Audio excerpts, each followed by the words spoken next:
Friends, wake up. It is September 4th, 2023. Virtual Strangers in the Night, episode 198. I, of course, am your host, Wes. With me, as always, is my good friend, Ruuts. Here we are. 2 nights in a row at the witching hour. We go live. Yeah. This is early. This is the early version of Virtual Strangers Sunday show, right? Or I guess late, the early, depending on where you're show. at. It's the Monday show. Yeah, it's the Monday show. Monday show is back. We did it. That's right. We did it. Right. One night only Monday show live. That's right. No, we are back. I want to thank everyone who stayed awake to be able to join us here tonight.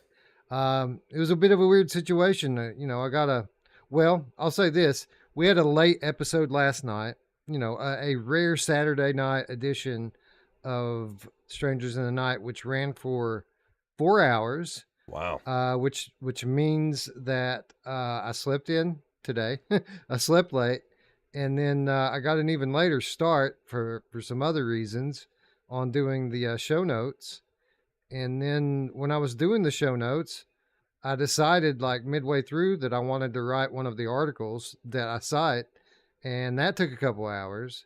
But when it's all said and done, here we are. And I feel like we've got a good show. Yeah, I agree. And it was definitely works out. Everything happens for a reason, I think, for sure. And I forgot what I was going to say something a second ago, but it just left, so it doesn't matter. But yeah, well, I'm sure whatever it was, it will come back. It will come back, absolutely, if it matters. But for those of you out there who are wondering what I meant when I said I wanted to write one of the articles, in case you all didn't catch Q2C VR Gamer this past Thursday, my employer, Impact Reality, has decided, well, we all kind of decided together that it would be a good idea to do what Ruuts and I have talked about at this point for years on this channel and start our own VR news website. And the website's called XR Update. And we're kind of in a state of a soft launch right now. Like the website is live. If you go to xrupdate.com, you'll see what you're looking at right here. A few preliminary articles are up on there. There's a few, there's still some work to do to kind of format the website and get it to the point where we want it to be. So you can't search our articles in Google yet and have them come up in the search results. We haven't enabled that yet. But if you go directly to the website, xrupdate.com, you'll see the website. It is live right now. And right there, as you can see on the screen, there is the ALVO article that I wrote today while I was doing show prep. So that's what I meant when I said I wanted to write one of the articles that we're citing today. I'll actually have written 2 of the articles that we'll be citing today, as the one right underneath it there, the Light Brigade article. I wrote that one as well. Yeah, super cool. And like we were saying before the show, it's about time. Like we've been trying to. I bet we've talked about it for a long time, and I think it's going to be amazing. And only time will tell. I'm excited for it, and I'm so grateful to Impact Reality for giving me the opportunity to do this. As I've said to Ruuts and a couple of other people in private conversations, like if I had to pick a job in the XR VR industry,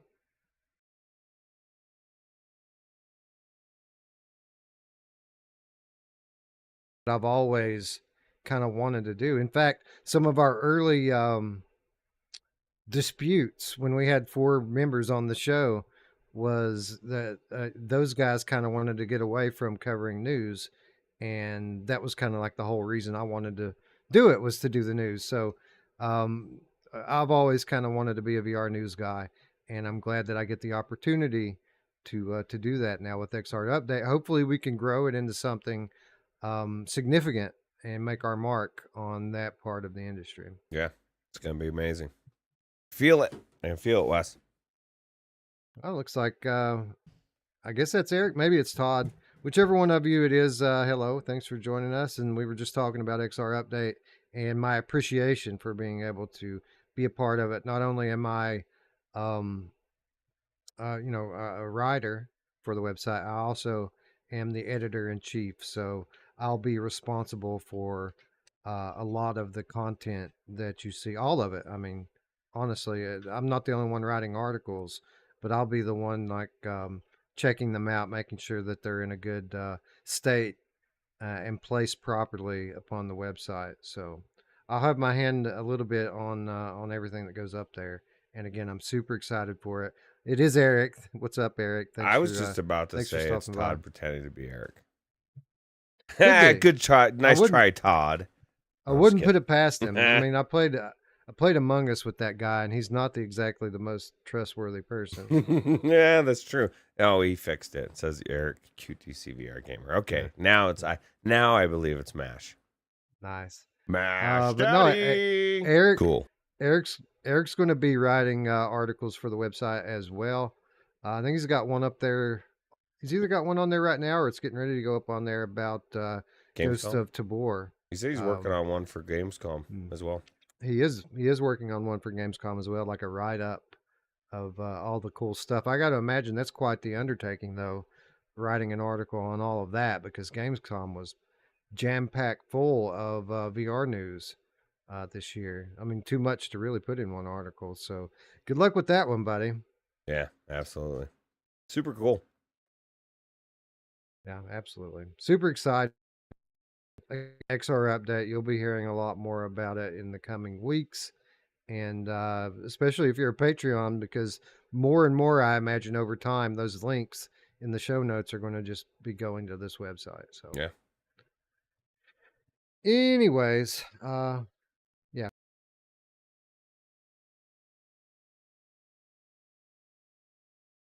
Even though tomorrow's Monday, Roots, or today's Monday, people got to go to work. They're still staying up late to hang out with us, which is If they're awesome. not, if they're in the United States, there's a small chance because not Oh, everybody gets it yeah. off. It's to Labor Day tomorrow. Labor Day, right, But right. I was thinking because I was telling D, I don't know if we have a CruCast tomorrow.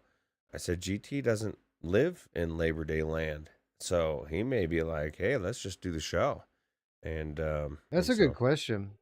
You know, half of the reason that I decided to go on at midnight tonight was because I thought we'd be doing CruCast tomorrow, and it didn't make sense to postpone. But you're right, we might not even have a CruCast tomorrow. I noticed some of the meetings and stuff on my calendar for work were getting moved off of Monday and sent to Tuesday, and I couldn't figure out why. Why are my meetings not happening on Monday? That's why. It's Labor Day. People are taking the day off tomorrow. yeah, yeah, I was I mean I've got the day off as well, but was trying to decide what to do. Ooh. So Crossfire, Sierra Squad, yeah, Horde mode, son. Let's yeah, go. that too, and I want, and I can justify this by saying Vorpex or what's it called, but man, Baldur's Gate 3 is just such a you need to get in there, Wes. Have you tried to hook it I with have Reshade not, to but see I if it can't works or not? imagine it wouldn't. I know people have got it into Vorpex. Didn't you say that, right? Somebody said that they got it working with Vorpex, and typically if something works in Vorpex, it will work in Reshade. Well, because Um, D because so I don't D know. picked it up, and so we started a different campaign. I decided to do a dwarf, like a paladin type, and man, there's so many things that remind me of Demio, but it's just got so much more depth because it's spent 10 years and hundreds of millions of dollars poured into it. But it's like a Demio's like a Baldur's Gate 3 light, you know what I mean? And that's with saying Demio is phenomenal. That's how much I think of this game and the storytelling and just even the differences between my class and how I'm approaching it now. I'm starting to kind of understand the weapon wheel and all that, and it's getting really good. It's cool. I really think I hope somebody brings like a Luke Ross mod or something. I think it would be phenomenal in VR. Yeah, I don't know anything about it. All I know about Baldur's Gate is that Derail is into it, and he's been into it for a long time. That's really all I know about it. So, I think Folk had um, as well, and a couple other people that have been there. But It's this thing. It's just like it's Dungeons and Dragons, but on a amazing, amazing more level. You know, super cool. Cool. Well, I look forward to checking it out and learning more about it. Hopefully, we can get it up and running in some sort of 3D environment because I think it's like isometric, kind of like top down from an angle. Is that right? Right. Well, and you can also, I mean, you move around. You can, angle above or from a distance, and it's just the graphics are amazing, and I think of course, it's one of the coolest multiplayer 4 players. And what's cool is like even if you like say if I decided to make a game with like you and D and Mash or something, and for whatever reason, you know, everybody couldn't get together. It's on my game. I can still play all 4 characters because it was started and just control them all, but they all have to be like kind of in multiplayer brought together first before you save it and that type of stuff. But it's pretty cool. Sounds cool. Anyway, let's. We got a lot of actual VR games to talk about today, so let's say hello to our friends in chat. Hussein X says, "What is the XR update website link?" Well, I'll put it in the chat here, but it is xrupdate.com. Yeah, that's pretty easy. Boom, xrupdate.com. We're talking about Pretty a lot sure. of things. Actually, people, Looper the Underground Game Cat, I'm sure you saw on Discord, was asking if we were talking about Game of the Month. And then I remembered, oh shit, August Game of the Month. But I reminded him, usually, and we haven't been doing this lately, but usually that's a Friday thing. But it's became a Sunday thing for a couple months now, right?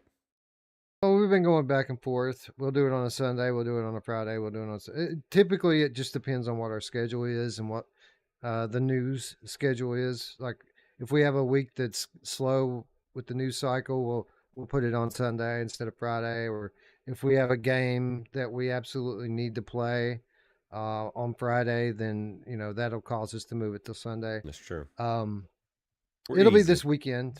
It'll be this weekend. I can't say for sure whether it'll be Friday or Sunday. It'll probably be Friday. Um, but with so many different games that come out in August and the state of those games and the way that they're kind of being patched and improved upon, I thought it would be a good idea to give it another week so that we can be properly informed before we kind of have that discussion and make those decisions. Um, I'd like more time. Honestly, I'd like more time in Firewall. I'd like more time in Crossfire. And, I haven't even looked to see what was on the schedule that we just outright missed, because I'm sure there'll be one or two of those games as well. So I just wanted another week to kind of prepare for that. And we'll probably get it on Friday unless, something pops up this week that we feel like we absolutely have to play. And in that case, we'll push it on up to Sunday. Give us a little more time. Distracted says, love the font on the website. Very easy on the eyes. The layout is nice. Well done. Thank you. I got to give all that credit to Elliot Tate. Some of you might be familiar with Elliot as the person who runs the Flat to VR modding Discord. Oh, Uh, nice. yeah. He was one of my colleagues at Impact Reality, and he's the guy that really is responsible for putting that whole website together. Like he's the one that put the idea forth and kind of talked everyone into doing it. He's the one that did all the technical stuff to get the website up, and he's responsible for how it looks, the whole nine. So shout out to Elliot for kind of making it happen, Yeah, for real. doing a great job. John Savino is with us. Wish they could patch out the stuck-up jerks in Firewall. Well, that's For real. as VR becomes a bigger and bigger thing, right? That's going to be more and more permeating the VR landscape. Although I guess that's not people that are stuck up that are good at games, right? I'm assuming that's what he's talking about. People that are just so good at the game, they're just too good to play with, maybe. Like Alex, people like Alex, they go too far with it, man. Like that guy is fucking zoned in, and if he loses, he's not a happy camper. Like he's done. Like, um, I can't get that into it. Like I don't like losing, but like that guy's fucking hardcore about it. And there's a lot of people in Firewall that are like that. There's no strategy. It's not a tactical game with Alex. It's seek and fucking destroy all the time. You know what I mean? And the thing about seek and destroy is sometimes that works, sometimes it doesn't. You know, in a game like this, sometimes you go in there guns a blazing, you end up dying. You know, and because somebody's waiting Yeah. there to kill you, but usually Alex does kill them. Yeah. Most of the time, Alex gets the job done. The only match we won the other day was the match where we all died, and then Alex went and killed. Yeah. There. Well, yeah. You That weren't was just, there. That's right. I thought you were talking about the other day. No. Like yesterday, we only did a couple of matches, and we weren't doing well because we're all fairly new at it, and like a couple like Betty and Eric might have been their first or second time in there. So we were. I mean, we would win a match every now and then, um, but we never won the series. You know, we would always lose the series in the end. There was this one time where Betty and Eric and I just got killed immediately. And then Alex is like, well, what if I just go kill all of them? And that's exactly what he did. He just went and killed all of them. Nice. So, That's awesome. anyway, John Savino, there's an easy way around the jerks in Firewall, and that is by going to the Virtual Strangers Discord, tagging some people saying, hey, do you want to get a private lobby together? And then all you got to do is make it a private match, and then you don't have to worry about those assholes. He says people are much nicer in Walkabout mini golf. I would submit, yeah, as a different type of player. Yeah. Hey, maybe not. Maybe it's the exact same player, but it's a different game, and they're just not as cutthroat, right? They're chill. See a different side of them. You get them into Firewall, and their teeth come out. Yeah, that's right. It's a completely different culture between those two games. Yep. Polar opposites. Yep. Philozix is here. I'm kind of excited to try the Quest 3 next month. I am very excited to try the Quest 3 next month. I love VR and I love new technology, and this is legitimate new technology in many, many ways. Whether you're talking about the mixed reality, whether you're talking about the super high resolution displays or the pancake lenses, the compact form factor. This is going, I mean, the Wi Fi 6E connectivity to your PC. All of that This just is means yeah. amazing. Like I'm Yeah. even excited to see the higher res with the pancake lenses. I think that's people are going to be blown away at how good they look, and even myself. We'll see. 6 weeks, bro. Within 6 weeks, we should have this thing in our hands, That's and crazy. that is fucking incredible. So Yeah. excited. Yep. Island Kara is with us. Says, do you know who else likes a private?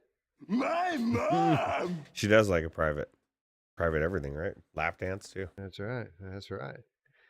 Awesome Tatum. Yeah, I'm excited for the Quest 3, mainly for a new PC VR set. That's me. Like, I'm excited for the standalone stuff too, mainly because all of these games that we haven't been getting on Quest 2 over the last year and a half, the dam's about to break on that, and we're about to get a bunch of good standalone titles for Quest 3. But yeah, I agree. Like the main point of excitement for me is having a new high res, high speed, wireless PCVR headset. That's pretty awesome. Imagine if they had put eye tracking in there, how much better things would be. I mean, obviously, so many reasons that we talked about on the last show, but really for adoptability for like the PCVR games or just in general, like because right now that I can't experience the No Man's Sky. At least I don't think Hello Games is doing anything for Quest Pro because like why would you? How many people own it? But if Quest 3 came out with eye tracking, how long would it be till it made it viable to put eye tracking in there for the No Man's Sky or any game? And so it kind of makes me sad. I have eye tracking that for the most part I have turned off 99% of the time because why have it on? So Yeah, Rob, why burn your battery up? yeah, Right? why waste the battery? It's like really because battery takes a hit. There's just no reason for it right now for the most part. Unless you're going to go into VR chat or something and you want to show off that you've got $1,000 Quest Pro and your eyes move contract. It's amazing. Yeah. Yeah, it's Amazing. amazing, dude. They're like, dude, yeah, I'm glad I got this. Actually, I am glad. It's like It's still amazing, but it's a wasted feature right now. it's the So, facial equivalent of crushing cans in Half-Life yes. Alex. Yeah, if I could have the best of both worlds, man. So, Forwillen is here. I am more excited about Quest 3 than I was for 2. Well, that is quite a statement because there was a lot of excitement around Quest 2 when that thing got announced. People just lost their minds. yeah, that Wi-Fi Uh, 6E is amazing though, Wes, and it really does make a big difference for the AirLink. I mean, it already worked well sure. before, but it works so much better now. Yeah, it's a So, whole new band. It's a 6 gigahertz bandwidth, which is crazy. yeah. John Savino, is it more powerful than the Quest, or is the Quest 3 more powerful than PSVR 2? No, no, it isn't. But that's okay. It's a different device and it does different things. So it's way more powerful than Quest 2, and that's what matters. Right. JS, another VR Fanatical bundle. If anyone doesn't have Creed yet, now's the time to get it. $6. Plus, you get 2 other games with it. Pretty cool. Wonder what the other games are. Hussein X, maybe Quest 4 will have eye tracking, a compelling reason to upgrade again from Quest 3. Otherwise, I see no reason for PCVR. Yeah, I think that's the idea. Is the reason why eye tracking isn't in Quest 3 is so that it can be in Quest 4. And which sucks because they're doling it out, and I agree that that's exactly what's happening, but like things are being held back. Like, you know what I mean? Like I said, No Man's Sky can't have foveated rendering. I mean, I guess it could, but why would it? So until it's like a Right. mass adopted headset, which would be the Quest 3, or maybe it won't be Oculus, or I guess Meta that does it first. Maybe it'll be the next Valve headset. Because once Yeah, that comes out, very maybe the likely. Deckard or something, right? That'll be mainstream enough to build games around, or at least give you that option. So Yeah, it's very likely. I mean, I think that it's I'd put it 50-50 that the new Valve headset gets announced this month because uh, that's just how they roll. I would love it. And Try to steal their yeah, thunder. Actually, it wouldn't even try to steal their thunder. That would steal a big chunk of it, right?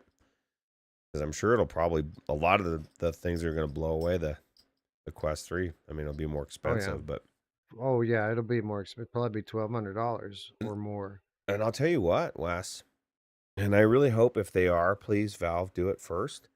I I would be tempted to get that instead of the Quest 3 because I've already got the Pro. I don't give a shit about the standalone games.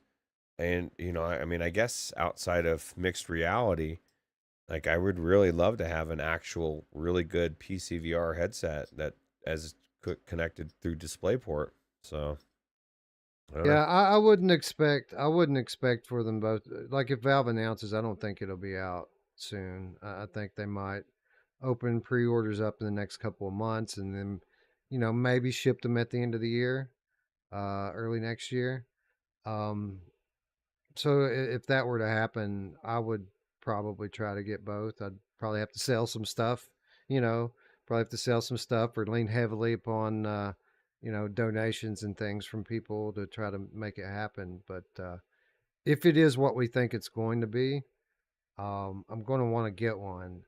But at the same time, I don't want to miss out on the next generation of Quest either and all Right. those games that are going to be exclusive to that platform.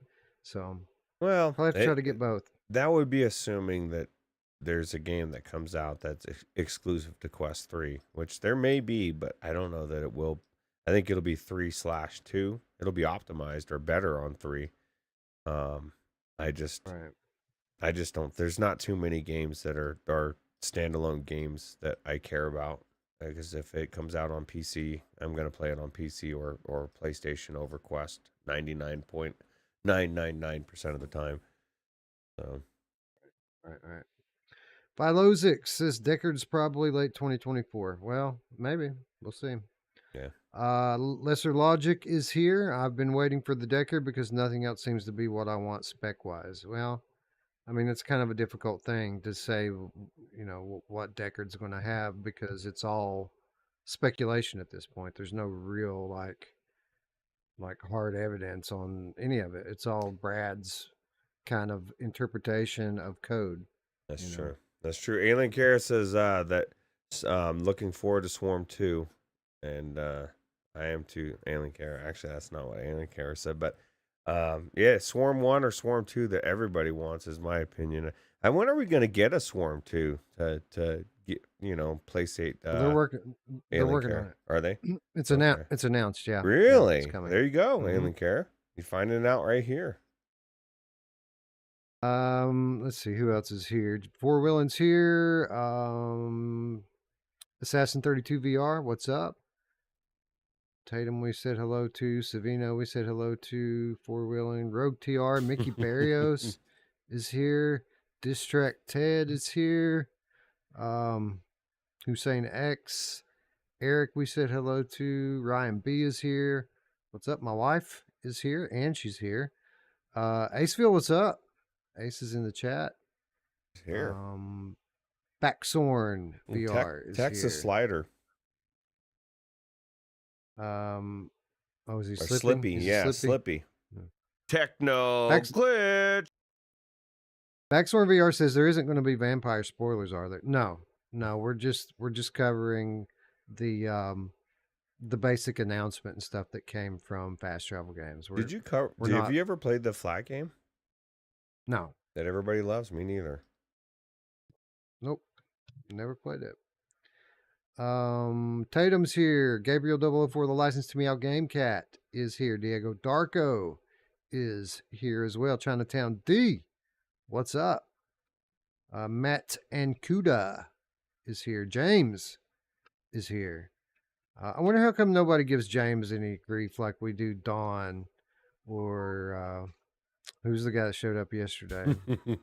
I don't know. I can't remember. It was a regular name because Max. Was it maybe Max? Because James is a good name. I may That's be right. biased. That's true. That's my name, but it's a good name. So. Samson 143 VR is here. What up? Hooked Worm, the Hoosier Game Cat. Zorkon is here. Sounds like a bad guy from what was that? High on Life. Right? I was thinking of Buzz Lightyear as well. Zorkon. Ben L of the Game Cat Army says, "I shall continue to lurk in the corner."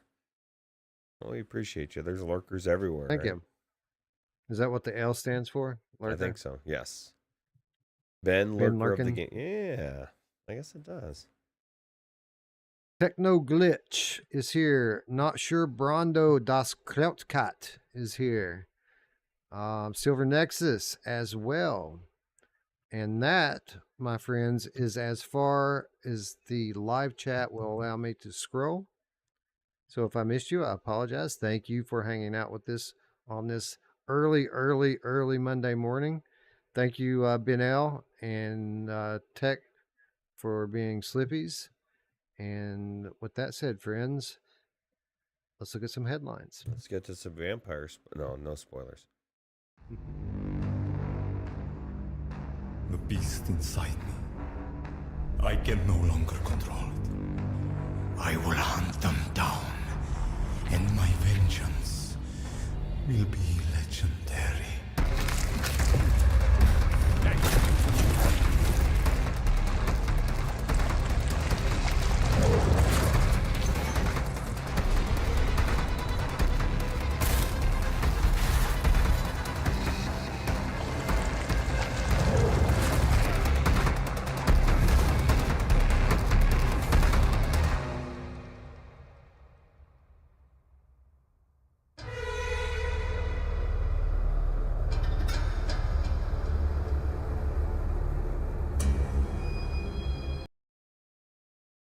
Vampire the Masquerade Justice could be a better VR Hitman game than Hitman 3.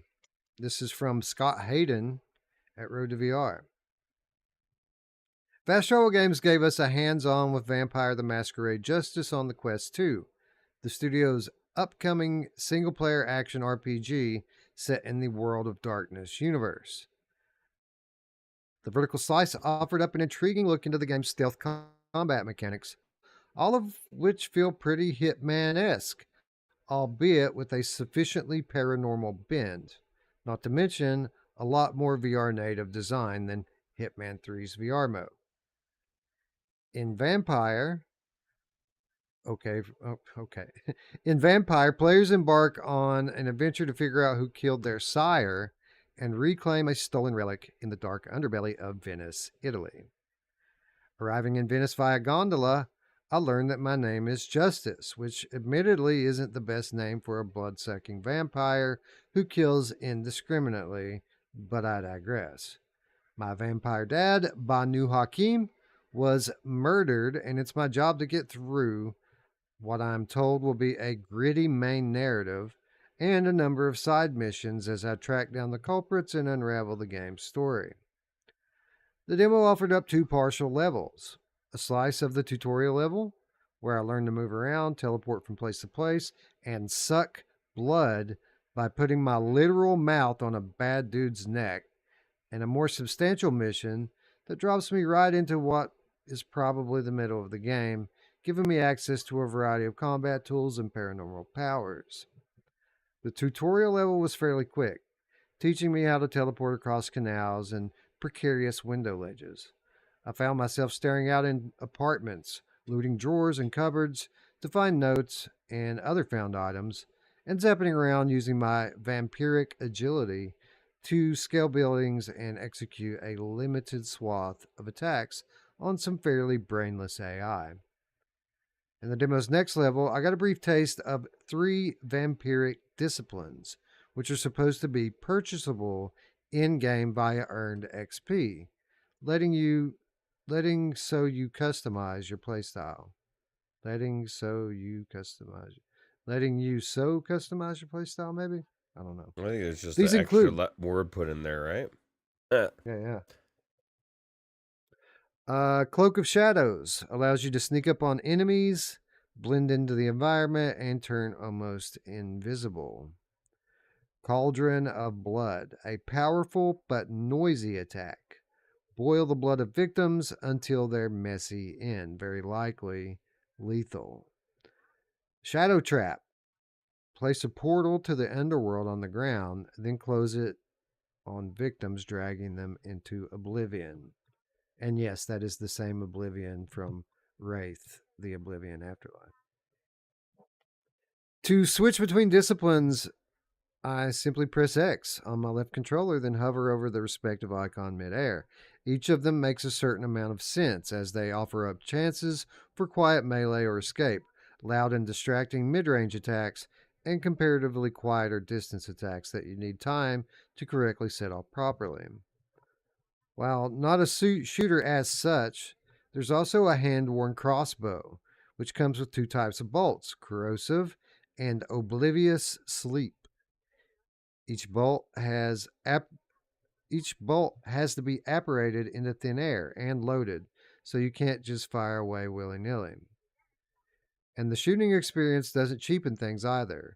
Corrosive bolts make noise and corrode metal chains, but don't harm enemies, while oblivious sleep bolts put mortals to sleep for a bit, giving you enough time to scurry away and have those extra points for completing your objective without killing anyone.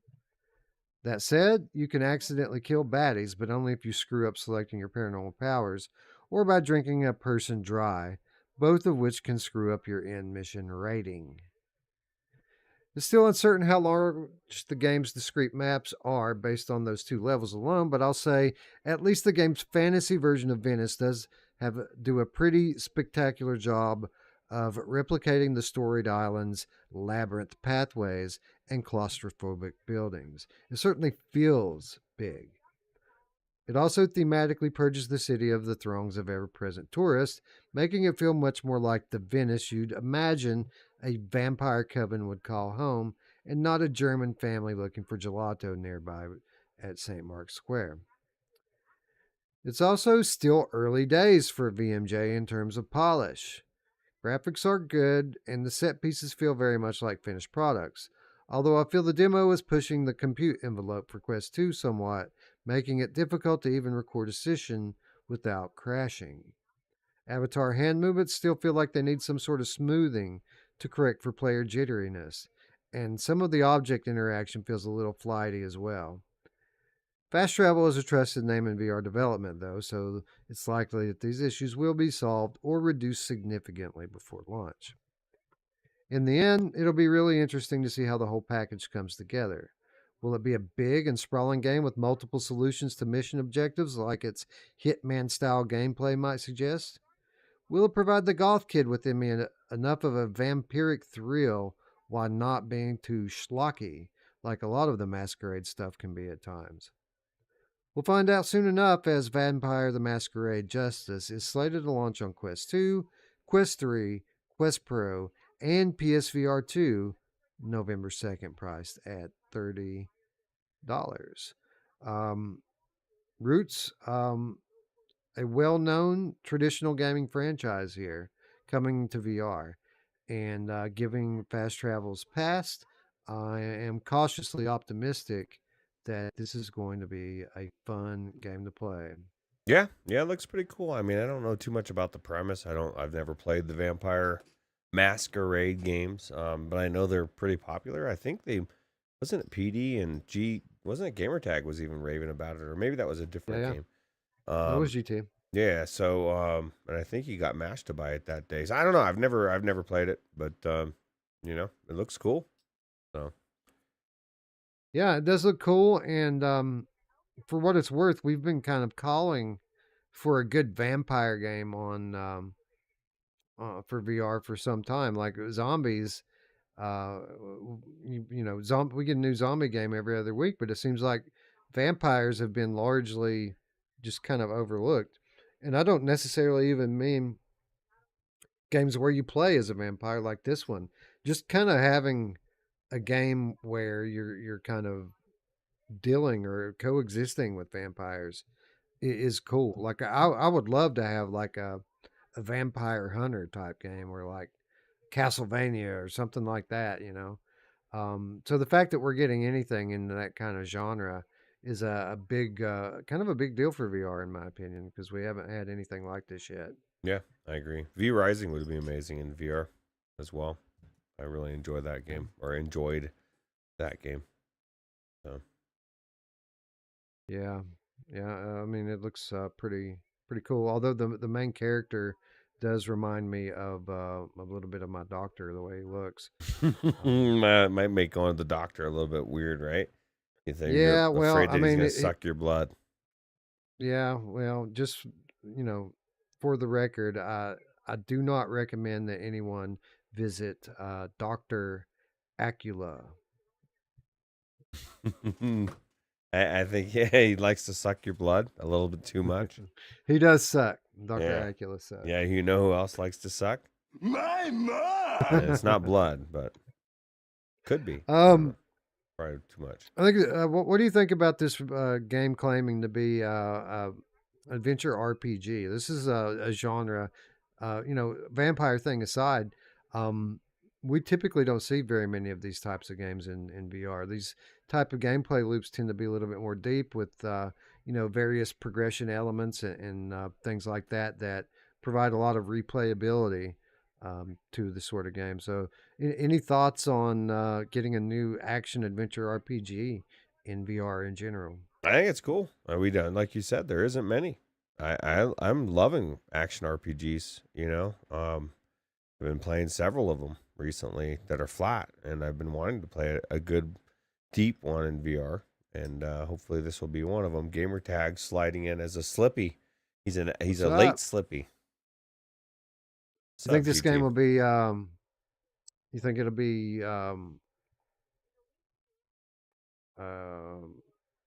enhanced for Quest 3?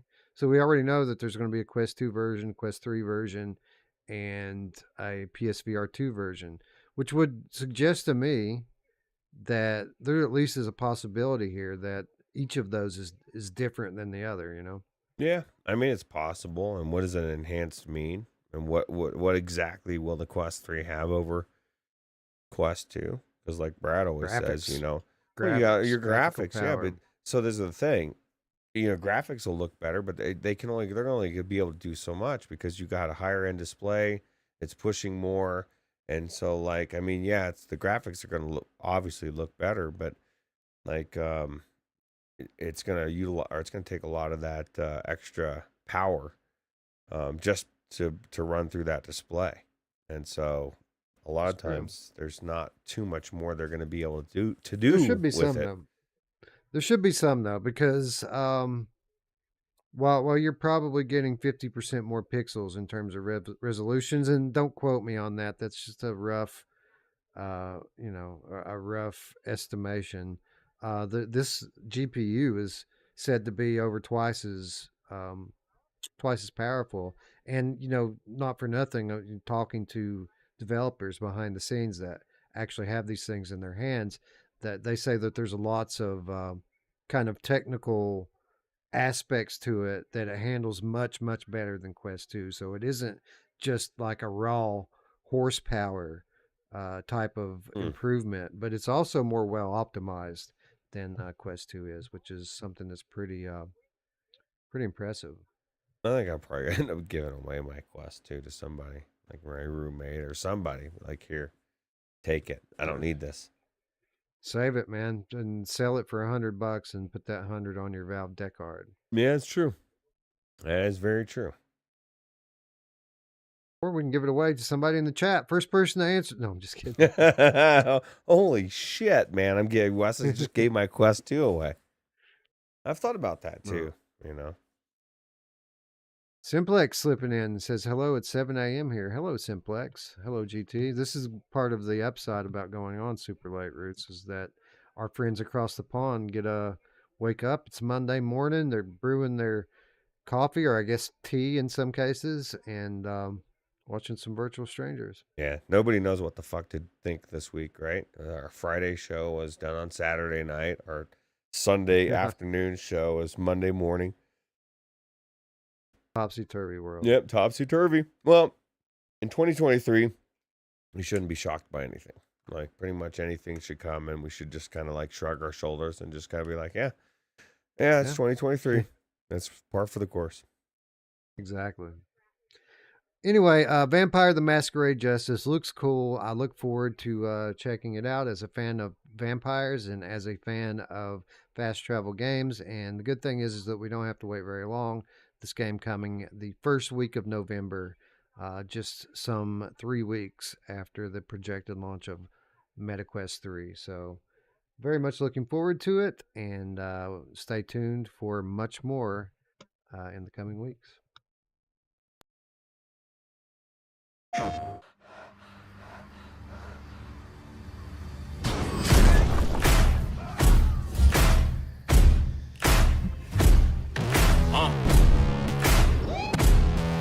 Yeah. Siege. Riley. You hear me? Taz. Yeah. Set me free and give me death, there ain't no other choices. When I lay down and go to sleep, I keep on hearing voices. Little whispers in my head, man, is you fake or loyal? Why no water, that designer, baby, pick your poison. These little demons living underneath my bed, creeping. Know the real monster lives above them all, sleeping. That subtle breathing in your closet every single evening. Thought you never see me again, looks can be deceiving. When they hear the sound of the drum, they'll be saying, oh Lord, here they die. Yeah, here we come. Here we come. Here we come. Here we come. I used to think that people die because they wicked. Nowadays, people want to see you dead because you get to being ready for my tomb since I came up out the womb. So no matter what, I'm coming back and paying you a visit. Saw it coming, I predicted. But y'all wouldn't listen. No, you can't protect your riches if you never burn bridges. Flip pages, went places, made changes, still dangerous. Now I'm back, altercation, hold still. I make it painless how it feel, baby. When you say you love me, is it real, baby? Full speed, both hands on the wheel, baby. Young Taz coming from the mobile, baby. You know the drill, baby. Yeah. And when you hear the sound of the drum, we'll be saying, here we come. Yeah, here we come. Hey, here we come. Here we come. Here we come. Yeah, here we come. Hey, here we come. Hey, here we come. Here we come. PlayStation. ALVO set to storm PlayStation VR 2 this month. A classic returns better than ever. This from Wes Dillon at XR Update. What? After garnering a loyal following and substantial updates since its original release on PlayStation VR, ALVO is finally making its way back to PlayStation with a PSVR 2 release slated for September 14th, 2023. ALVO's had quite a journey. Originally announced during the earliest days of PlayStation VR, the game was intended to be a first of its kind, team-based, arcade-style shooter with support for the groundbreaking PlayStation Aim controller. Despite high hopes, funding issues led to the project's cancellation in 2018. However, a passionate community of PSVR gamers rallied to breathe new life into the project, and ALVO was eventually released on PSVR in 2021. It later extended its reach to MetaQuest 2, becoming one of a few VR games to support crossplay between the MetaQuest and PlayStation VR platforms. So what's new in the PSVR 2 version? ALVO for PSVR 2 is packed with enhancements that make full use of the new console's capabilities. Real-time dynamic lighting, more immersive environments than ever before. Ultra-sharp 4K HDR graphics with an improved 110 degrees field of view for an unparalleled visual experience. Highly immersive gunplay, featuring advanced haptics and adaptive triggers made possible by the PSVR 2 Sense controller. And of course, PSVR 2 headset feedback for an added layer of immersion. These features come alongside an already impressive list that includes a variety of game modes like Zombies, Free-for-All, and Team Deathmatch, and a compelling progression system. One of the key aspects that make ALVO stand out is the support for full cross-platform multiplayer. PSVR 2 players can enjoy the game with friends on PSVR 2 and Quest, or PSVR and Quest 2. This is particularly significant considering the game is also slated for a Steam VR release in the very near future, which will further extend its crossplay support. ALVO will be available on PSVR 2 for $19.99, and those who already own the game on PSVR, an upgrade is available for just $5. The upgrade also allows players to continue their in-game progress on a new platform. It's worth noting that the ALVO team is currently testing an experimental feature that would allow players to choose between a native 90 frames per second and a reprojected 120 frames per second. While this is still in the testing phase, if it's greenlit, it could set a new industry standard for user comfort and gameplay customization. The countdown has begun for what promises to be the best version of ALVO yet. Mark your calendars for September 14th and get ready to engage the enemy. Ruuts, ALVO's coming, and as you know, I've been working with ALVO as a client of Impact Reality, and it was an interesting decision because we've kind of been trying to decide when to launch the game, and originally we were thinking about launching it early to kind of get out there first, get ahead of Firewall, get ahead of Crossfire, Sierra Squad, and ultimately, for a number of reasons, we felt like it would be better to wait, although we were kind of worried that, the whole world might go, nuts for Firewall and Crossfire, and then here we are left out in the cold, nobody has any money left. But the good news is that, well, I mean, I guess the good news and the bad news is that the reviews of Firewall and Crossfire have been very mixed. So whether that's fair or not, and we've had a lot of conversation about how fair those reviews have been, but it's all good news for ALVO, right? Because, I mean, if somebody's not happy with the arcade-style gameplay of Crossfire or the button press mechanics of Firewall, well, we always have ALVO here, a fast paced military shooter that actually is pretty fun, especially when you consider all the new stuff that's been added in over the last few months. Yeah, of the three, it's my favorite just because I like the fast-paced Call of Duty style type of game. If they hopefully add some domination or capture the flag or some other things down the road, I would like it even more. But even as the game stands, like I said, it's my favorite. Somebody was saying, asking if you were quoting yourself, Wes. Yeah, Lesser Logic says, "Are you quoting yourself?" And he was absolutely quoting himself. I thought that was kind of ironic. As you were reading it, you were literally quoting yourself. But yeah, Yeah. no, I think it's good, and I can't wait to check out the PlayStation VR 2 version. Just like most others, I think it's probably going to be the best version if they do incorporate everything that you just said in the article, as well as any other features. Did they say anything about adaptive triggers? I didn't hear anything in there. It's going to have some basic adaptive trigger usage at launch. A lot of the stuff that PSVR 2 brings with it is kind of going to be a work in progress, so it's going to get better over time. But all that stuff is going to be there at launch. It's But just $20, fuck, man, that's such a good price, right? yeah, Yeah. yeah. Or So, five. I mean, some of the more impressive things that it's going to have at launch. I mean, the maps are all being updated with more detail. The lighting, the change in lighting is pretty significant, where they're having real time lighting being added into it, and like real time shadows from like muzzle flash. I mean, the lighting update it's getting is pretty good, and the thing at the end there, you haven't heard this reported anywhere else yet because I put it in to this for the first time, but they are working on making the frame rate an option for Right. people. So you can choose if you want the 120 reprojected from 60 or if you want the 90 native. It's kind of up to you. Do you want that smoothness or do you want that visual detail? It'll be up to you, assuming that they get it all worked out and Sony approves it and all that stuff. Options are good. I'm always going to opt to 90. Man, this is the thing. I don't want to see any reprojection. I mean, if you can do reprojection like ASW, like Oculus does, it's 99% of the time you can't see it.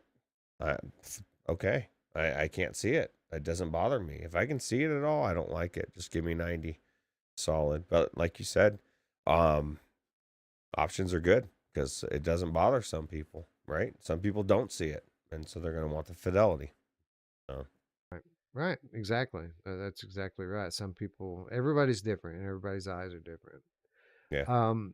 But as has always been the case with ALVO, it's going to launch with X set of features and continue to. They're kind of like Hello Games, where they just continue improving upon it. And there's a lot that I can't say here about what they've got planned for it, but they have a lot planned for ALVO going forward.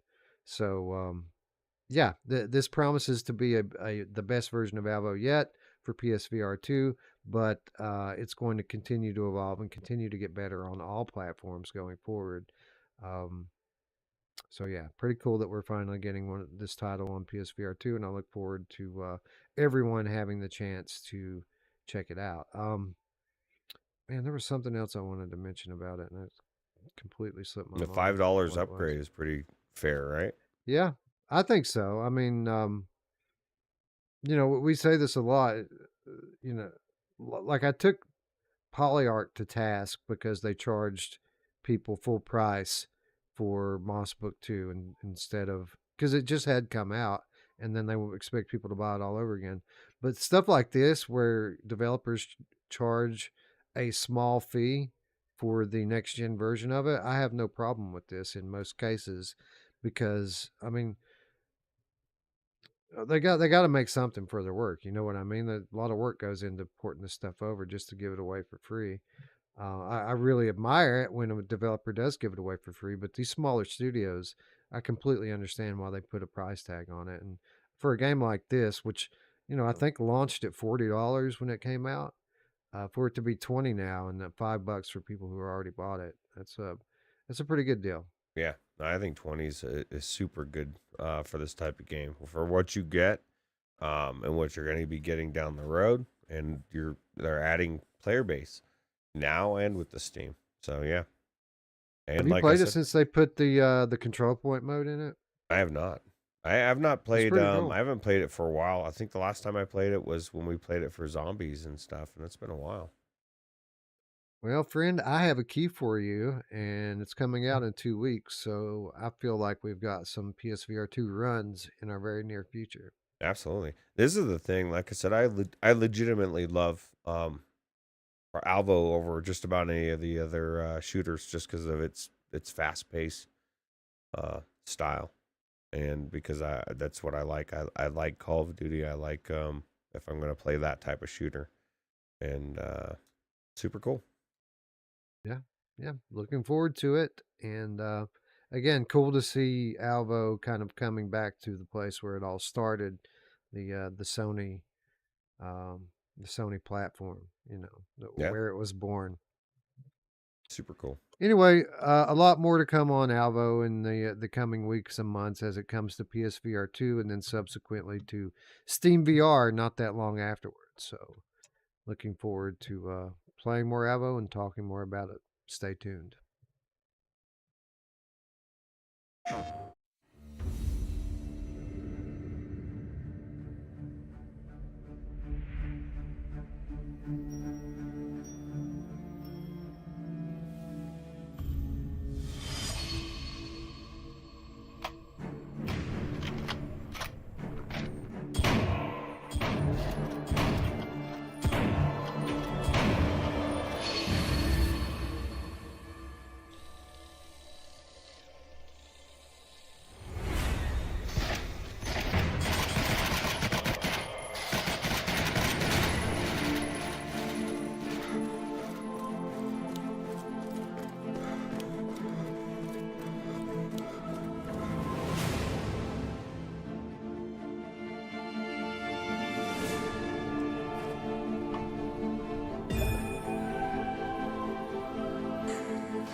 Turning over a new card.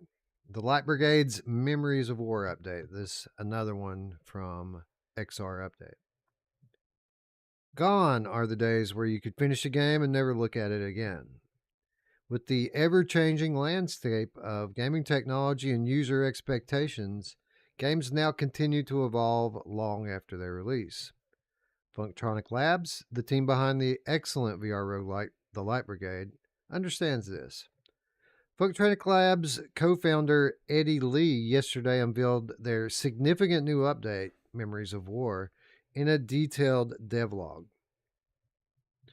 Launched initially in February, The Light Brigade was already an extremely fun and immersive title for fans of the roguelike genre. In a realm where replayability is king, Funktronic Labs seeks to keep the game alive by continually adding new content and mechanics. The Memories of War update is more than just a few bug fixes. It's a sizable expansion that breathes new life into the game and greatly enhances its replay value. One of the first things that Eddie pointed out in the devlog was the introduction of new tactical items.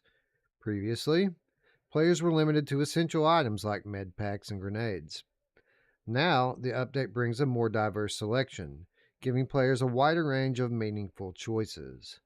From defense helmets that can absorb a single shot to different types of syringes that provide various buffs, The game now offers players a few more things to consider when filling their already limited inventory. The update also introduces changes to the health system, allowing players to sip health potions incrementally, echoing the Dark Souls canteen mechanics. The Memories of War update also brings with it 2 brand new player classes. The Breacher class introduces the much requested Winchester 1897 shotgun, designed for high risk, high reward, close combat situations. The Engineer class is perhaps the most exciting addition, featuring a pilotable drone and a side loaded MP-35 submachine gun, adding a whole new layer of strategy to the game. Funktronic Labs has also introduced handcrafted levels alongside the game's procedurally generated stages. Using waveform collapse function for procedural generation is innovative, even in a modern VR game, but the introduction of handcrafted levels adds a more personal touch to every run.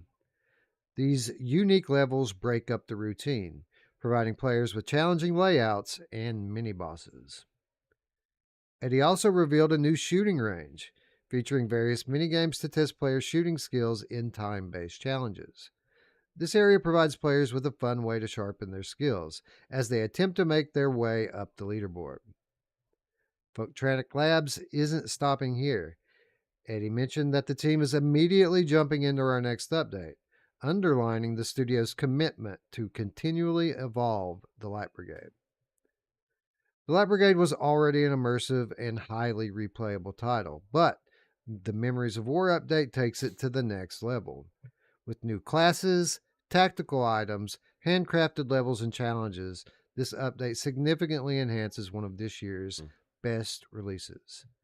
The Light Brigade is available now on MetaQuest 2, Steam VR, and PlayStation VR 2 at the price of $24.99. Ruuts, this is a big ass update for a game that was already one of the best to come out this year. Yeah, absolutely. First, I want to address. John Savino said at the end of the page, it says no stuck up jerks are in game. I just looked. I didn't see that, John. I was all excited. But I'll tell you what. No, I was thinking the same thing. This game already had so much in there, and besides everything they just added to it, 2 new classes. Like, that's huge, right? And you play through the entire game as that new class, right? Like, I just that's crazy. Yeah, new classes, new weapons. One of the things that you saw in the trailer there that I didn't really specifically mention in the article, and that's something else to point out too, is my article is kind of a summary. If you watch Eddie's devlog that I linked at the bottom of the article, it goes into a lot more detail about some of these items and weapons and stuff. But one of the classes, not only do you get a new submachine gun, but you also get this drone that you can release that flies out to the enemy and starts attacking. Yeah, it's That's really pretty cool. That is pretty cool. That's pretty game changing. Gamertag says the shotgun is savage, and the drone was tough to use. I know I was watching. Haven't played it yet. I was watching Dee for a little bit. She was playing earlier today, and she had the helmet and was actually enjoying the new update. And she said it was really cool. I mean, at $25, this game already felt like a no brainer, but with this added content, it's even more of a no brainer. Some distracted said owned since launch, still haven't played it, and I'm like, what? Like, you need to go play this thing, man. Yeah, exactly. I'm like, damn, that's crazy. It's an incredible game. It's really very good, and I'm excited. You know, new weapons, new items, all that stuff aside, there are new levels in this thing, which is really what I wanted from the beginning. Is I want more levels for it. And the cool thing is that these ones are not procedural. These are handwritten levels that are designed. And as anyone who plays a lot of games knows, or anyone who develops VR games knows, procedural levels are cool for replayability, but you're limited in the sort of scenarios that you can place players in. When you handcraft a level, it's a game changer. It allows you to kind of control the situation a little bit better and provide the exact experience to the player that you're aiming for. So that's cool. It's cool that we have some of these new levels. It's also cool how they implement it, Roots, because the way it comes at you is pretty random. It isn't like in a set point where you get to go to a set level. They just kind of mix it into the deck of potential levels that you could get. Hmm. And then on your run, instead of getting like the typical level 2-1 or whatever, you'll get one of these handcrafted levels. I It's think pretty that's awesome. cool. Yeah, that is cool. Yeah. It's the randomness is what keeps it spicy, right? You just never know what's coming. So Yeah. So, it's been a while since I played Light Brigade. I was into it heavily around launch time, but probably within the month of PSVR 2 launching, I had put this game down and moved on to others.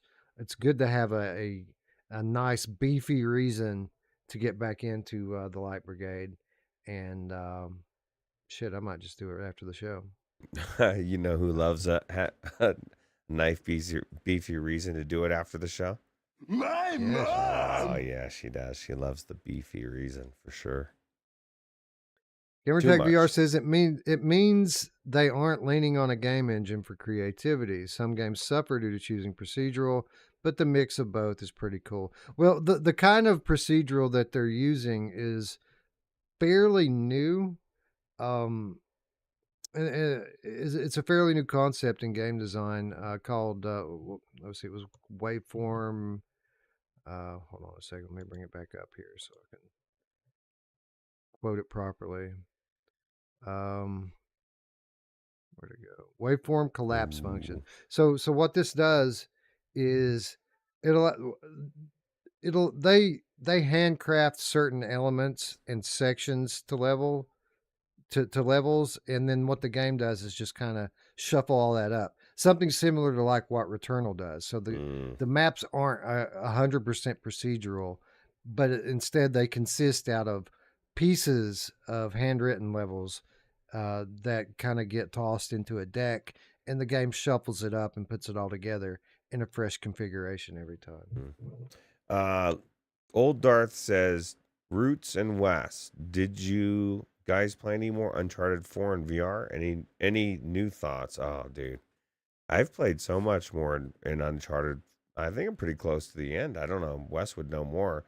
But it's we're gonna talk about it in detail when Eric gets into it, but like I wish there was more games like this in VR, And I guess with the mods coming out, there are becoming more games and eventually with hybrid games, but like the gameplay, the story, like Wes and I were talking about all the vehicles, the 4-wheeling, it's just fucking amazing. And I've fallen in love with third person in VR even more than I already had before. And I think people that say that it has to be first person are they're missing out on amazing experiences in games.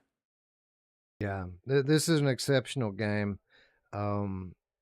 It's just so diverse. Like the story is epic. The different kinds of gameplay that you encounter as you make your way through this very long campaign um, really keeps it fresh from level to level to level. It never gets stale. It never gets boring. It's always just different enough to keep you engaged. And the mod works great, even though it is a gamepad third person game. It runs very well, and you absolutely feel the presence of being in these worlds. So, no, it's very, very good. And we are going to kind of review the game, but we're going to wait till we all finish it. And Eric's been gone for a couple weeks, so he's kind of has some catching up to do. But, credit to Roots. Like I stopped playing it, waiting on these guys to catch up, and now Roots is farther in the game than I am.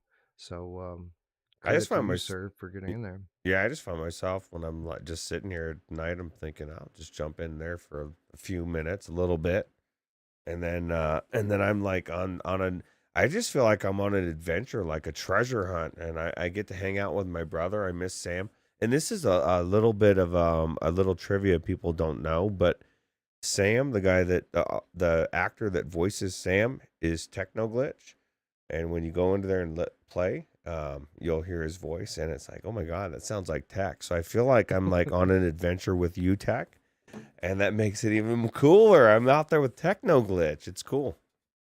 Yeah, and knowing that it's Techno Glitch, you should have known what was coming with him, right? That's right. That was another thing too. I was like, the story is so good, and it's AAA all the way across the board on every level, and it's why I want hybrid games in VR so much more. I want amazing storytelling in VR. I don't care if I have to hold a gamepad to play it.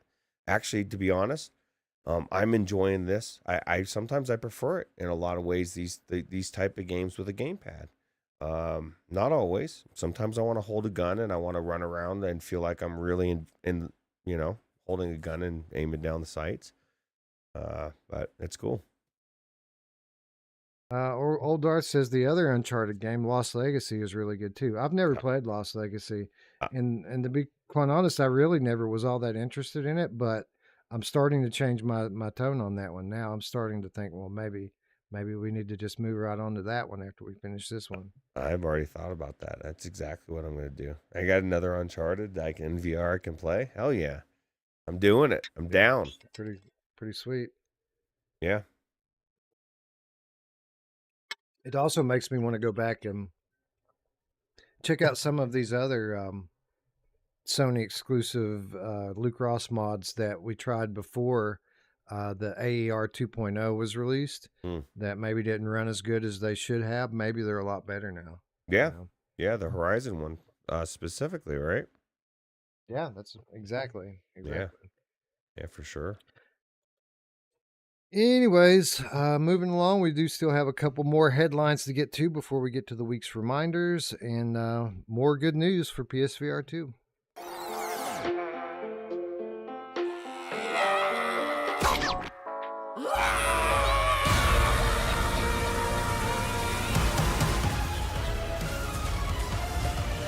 Good as new. Ooh, teleport. Yeah.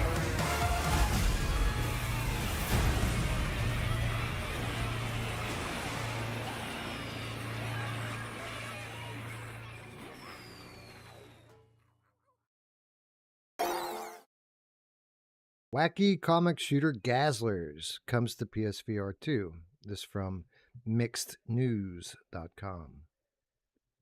The VR game Gazzlers sends you into a completely crazy future world.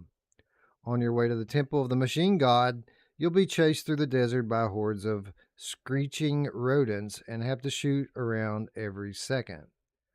Publisher Otter's Lab is releasing the rail shooter, originally announced as a multiplayer game, on 14 September with a major change for PSVR 2, Quest 2, Pico 4, and PC VR. Gazzlers has been designed as a co-op rail shooter with a multiplayer focus since it was first announced 2 years ago. Now, as it nears release, it will become a single-player experience. In an interview with Upload VR, Otter's Lab explains the new direction. The focus will be on enemies, weapons, and rogue design. Multiplayer elements have been put on hold due to the team's limited resources. Despite the shift to single player, there will still be a social component in the form of leaderboards, as seen in the other Otters games such as O-Shape or Les Mills Body Combat. With its over-the-top humor and exaggerated comic book look, Gazzlers is reminiscent of the Borderlands shooter series, which also has a VR port. Players race their locomotive across the desert on the distant planet of Ginkgo to rescue the machine god. Along the way, a horde of motorized Gazzlers will attack you on crazily cobbled together vehicles. As the game progresses, you'll collect scrap and improve your skills. An extensive arsenal of weapons, various modifiers, and roguelike elements are intended to keep things interesting and varied. On the official website, the developers explain that continuous updates are planned, but details remain open. All right, Ruuts. So this is a bit of a surprise to me. Not really so much that they decided to drop multiplayer support, but that there ever was multiplayer support, because I had no idea that this was supposed to be a multiplayer game. I just always thought it was a single player rail shooter. No, I don't know. Maybe some people really enjoyed it, or was this? I guess it. I don't see. I don't, this kind of fell off. Isn't something new to me. I didn't even notice too much about this. We did So, cover it during one of our Steam Next Fest oh episodes God, where we all kind of got to pick demos and stuff that we wanted to play.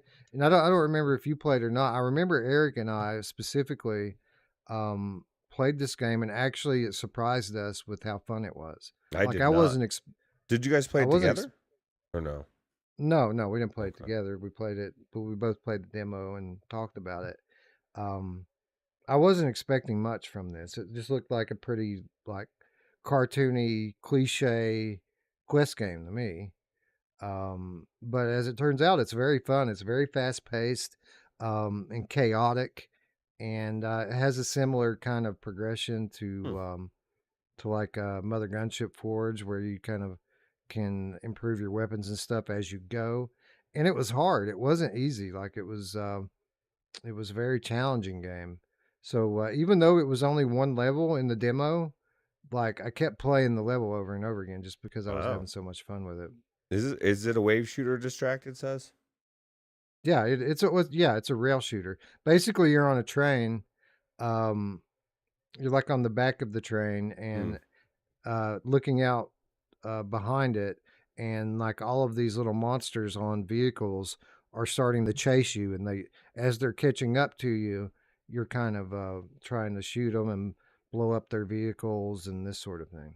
Okay, I'm curious to know what the other levels are like, or if they change up or whatever. But you know, people think wave shooters or rail shooters. I mean, yeah, they can.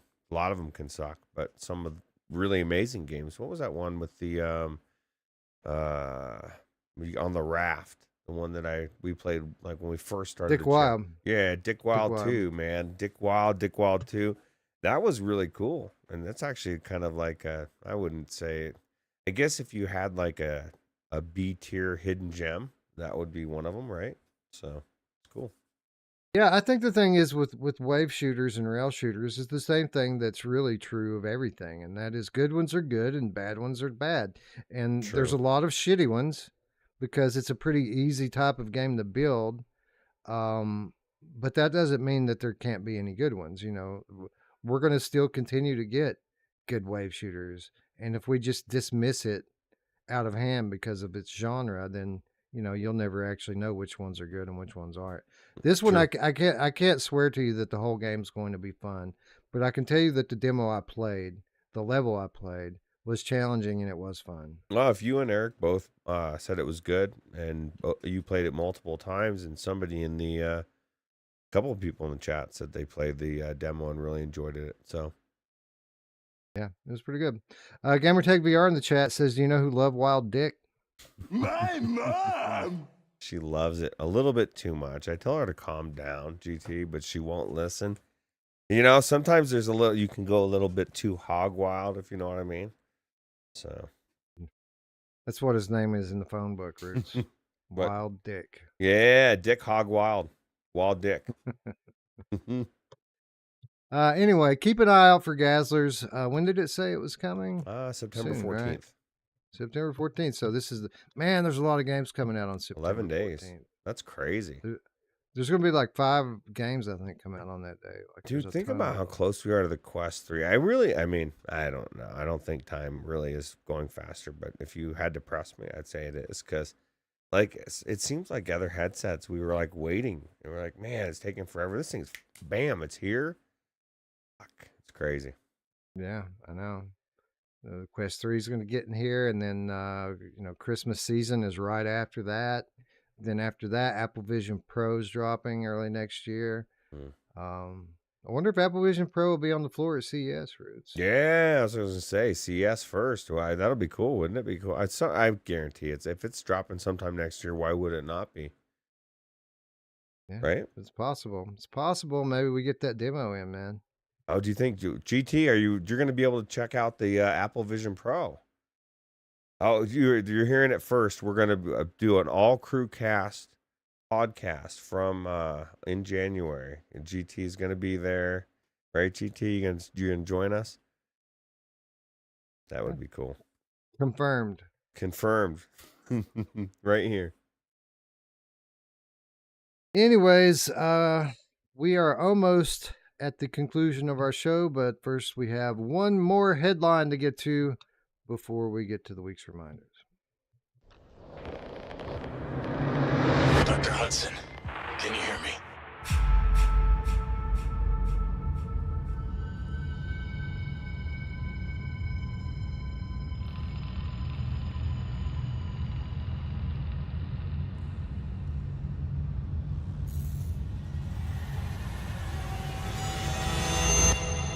You might be wondering why I had to pull you out of that pod.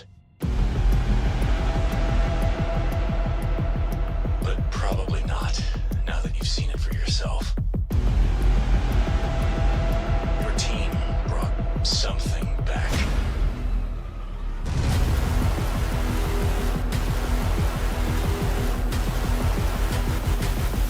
Give them hell, Doc.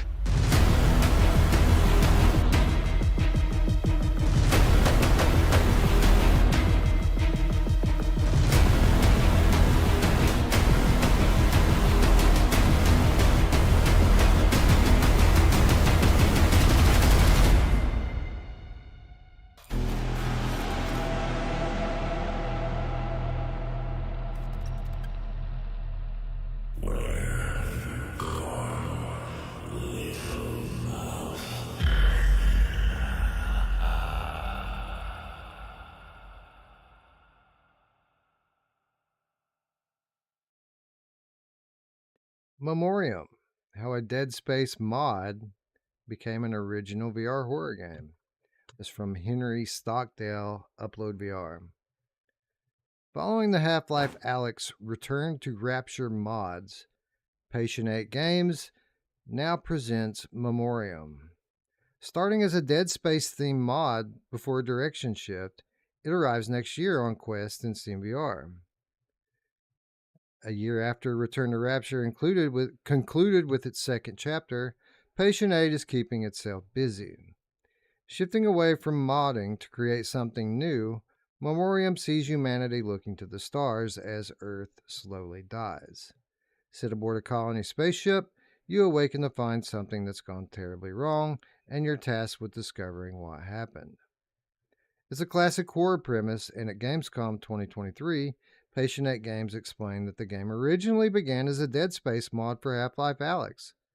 As someone who's never handled VR horror very well, I didn't get far with the Quest demo, but I was interested to learn more. Speaking with creative director Seamus Briner and project director Wim Beitert, we discussed Memorium over a Q&A session. And I'm not going to read over the whole Q&A session here. This article is linked up you can find it on Upload VR. It's one of the top stories on there. But I did want to kind of take a look at this, Ruuts, because I think it's awesome how we're starting to see real indie development studios being born out of the Half-Life Alyx modding scene. We already have seen the developer that did the John Wick style game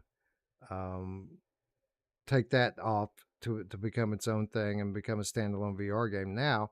And now one of the other notable Half-Life Alyx mods, the BioShock Return to Rapture modder, has now opened their own studio, and they're doing their own game too. And it's crazy because this game was originally a Half-Life Alyx mod, and now they're building it in its own engine for, even for MetaQuest. I mean, that's pretty impressive. Yeah, that's very impressive. And it's kind of what we were saying was when Half-Life first came out, right? And they said Source 2 was going to be open for people to make games, especially in the Half-Life Alyx, thing. It's what the Source 1 did. That's how multiple games were made by Valve, right? They were so good that Valve ended up buying them and turning them into a franchise. Some of them turning into shooters that are competitive to this day, which is crazy. So I don't know. Hey, Radio Runt says hello from Germany. What's up, Radio Runt? D picked up Baldur's Gate 3, so we got one more to the party. We just need a fourth, and we're good to go. Yeah, boy. No, this is cool, Roots. This is Wim Bytert. Before Return to Rapture, he did a number of other Half-Life mods. I'm trying to remember what the name of the other ones that he did was. Some of the best ones that I BioShock, played right? were yeah, there was a BioShock one, but he did another one that was notable before that Mm. that we actually covered on the channel. I had like 10 parts. Man, for the life of me, I can't remember what the name of that series was, but it was really good. And this is the guy that refers to himself as Master Creator. Remember that from Master Creator Wim Bytert. Yeah, that's this guy. So what do you think? Are you looking forward to this? Dead Space is kind of something that a lot of people have kind of pined away at and have wanted an official VR game from. So it's kind of cool to see that we have a game here that's taking so much inspiration from that. Do you think you'll get a cease and desist from the studio? And It's possible. That's the only problem with VR getting closer to AAA gaming, right? Is you start to maybe threaten some of these developers if they're even contemplating it at all. I think it'd be cool to check out. But to be honest, like a good portion, like an actual good portion, maybe even half of people in VR, I don't really like horror at all. Like I don't like horror movies. I don't like horror games. So yeah, I will go into a really good made, very good game, but I don't like gratuitous violence or horror. Again, like Radio Runt, yeah, like like Radio Radio Run Runt, and a good like the author of this article. There's tons of people like D. who do, yeah, Yeah, yeah, that don't like horror games. So you're absolutely right. So who knows how successful this will be? But then again, there are people like me and Brian Paul that yeah, dude. can't get There's a enough lot of of this people shit. that do like horror games. That's the beauty of life is you have a mix, a good mix. So Anyways, I for one am looking forward to it. I do enjoy this developer's work, and that's just as a modder. So it's going to be interesting to see what he's able to kind of do on his own now, outside the confines of the Source 2 engine. So this game's coming out next year, so it's not going to be around anytime soon. But you know what to do if you want to stay up to date with the progress of this and any other cool looking VR game. Hit the subscribe button, ring the bell, and we'll keep you up to date on it. Do come in. There's much to show you.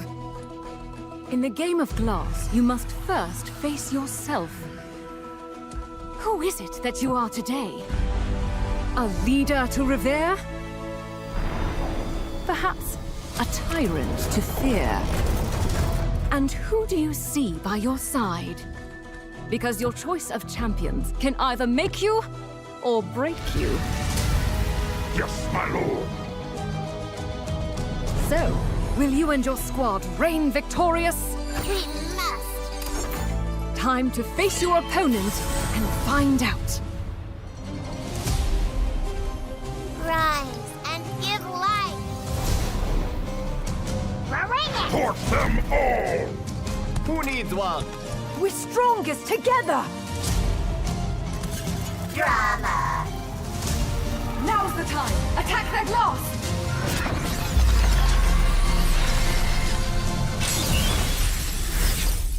Good luck, and may the glass break your way.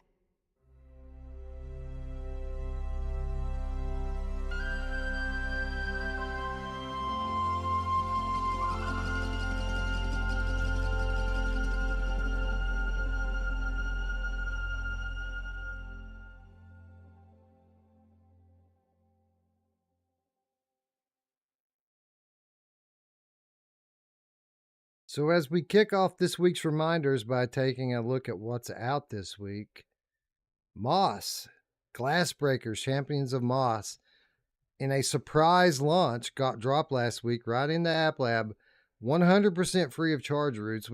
We were recently talking about this title, and people, even playtesters of the game, DM me since then saying, uh, I've played this game. It's okay, but I do not think it'll be a free game." And to everyone's surprise, Ruuts, that's exactly what this is. This is a 100% game that's free to play on MetaQuest right now. That's crazy. Well, definitely, that's really cool. That's a good way. You might as well check it out, right? See if you like it, and if you like it, then yeah, that's cool. Are you I the least haven't bit played it. surprised that this is an App Lab title, that it didn't even make it to the official Quest store yet? It just makes you wonder. I mean, I guess what does Meta have that's a competitor to this that they are not wanting to run it up against? I don't know. What I am kind of shocked. Moss is. I mean, I'm sure it's quality wise, it's got to be amazing, right? Yeah, typically stuff from Polyarc is uber polished, like AAA quality production. So, kind of surprising that this is on App Lab, and I think kind of unfortunate. Because when I first heard this came to App Lab, I was kind of hearsay, and I wasn't sure that it was true. So the way I went to try to find out if it were true is I went to the Oculus store and I typed Glassbreakers into the search bar, and I got no results from it.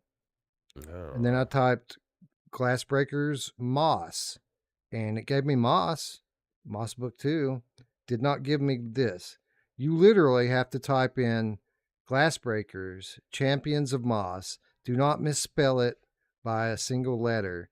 And if you do that, then you can scroll all the way down to the bottom of a page of search results where it says one title from App Lab. And then if you click on that, then it will give you a warning that says, "Warning, this is a game on App Lab."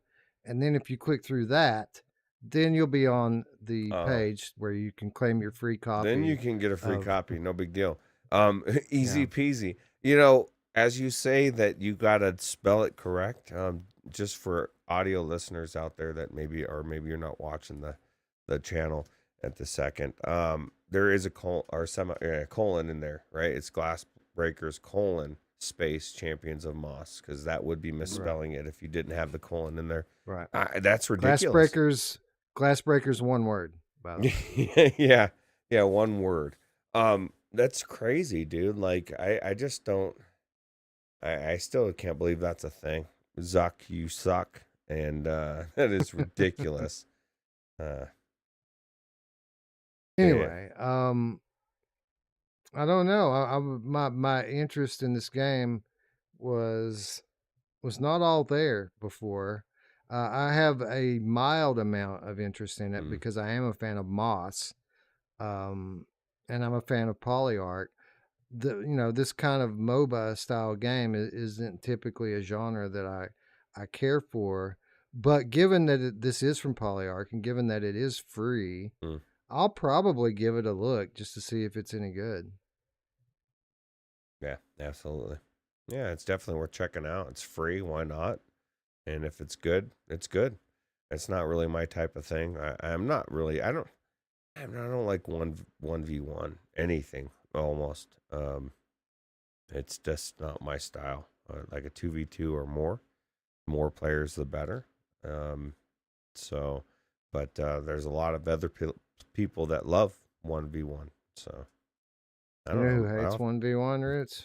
My mom! Dude, 2 or more. Sometimes I don't know. I don't know if there's a limit. I have to find out. I don't think there is. Gamertag says it's a great looking game. It's got a good trailer, but got very boring for him and tons of in-game purchases. Well, I'm not going to hammer them on in-game purchases for a free game. Like, Right. It's a free game. They got to monetize it somehow. So if that's how they go about it. Now, if it's one of these games where you have to buy your way to victory, Right. I do have a problem with that. As long as it's cosmetics only, or nothing that's going to give somebody an advantage over another player, since it is a PvP, right? So, yeah. So we'll see. Next time we have a little bit of a lull in the schedule, which will probably be February 2024. I'll probably get in and check this out. Well, I guess we'll have to give it a look for Game of the Month. Did it come out That's a good question. August or September? Does it say in the article? I don't think it says when it came out. Give me a second. I'll find out. Well, I mean, unless it came out in the last 4 days. Yeah, I'm pretty sure this is something that we're gonna have to play for the weekend. Well, damn it, we're gonna have to play this game. That sucks. I'll have to check it out. Sounds pretty cool.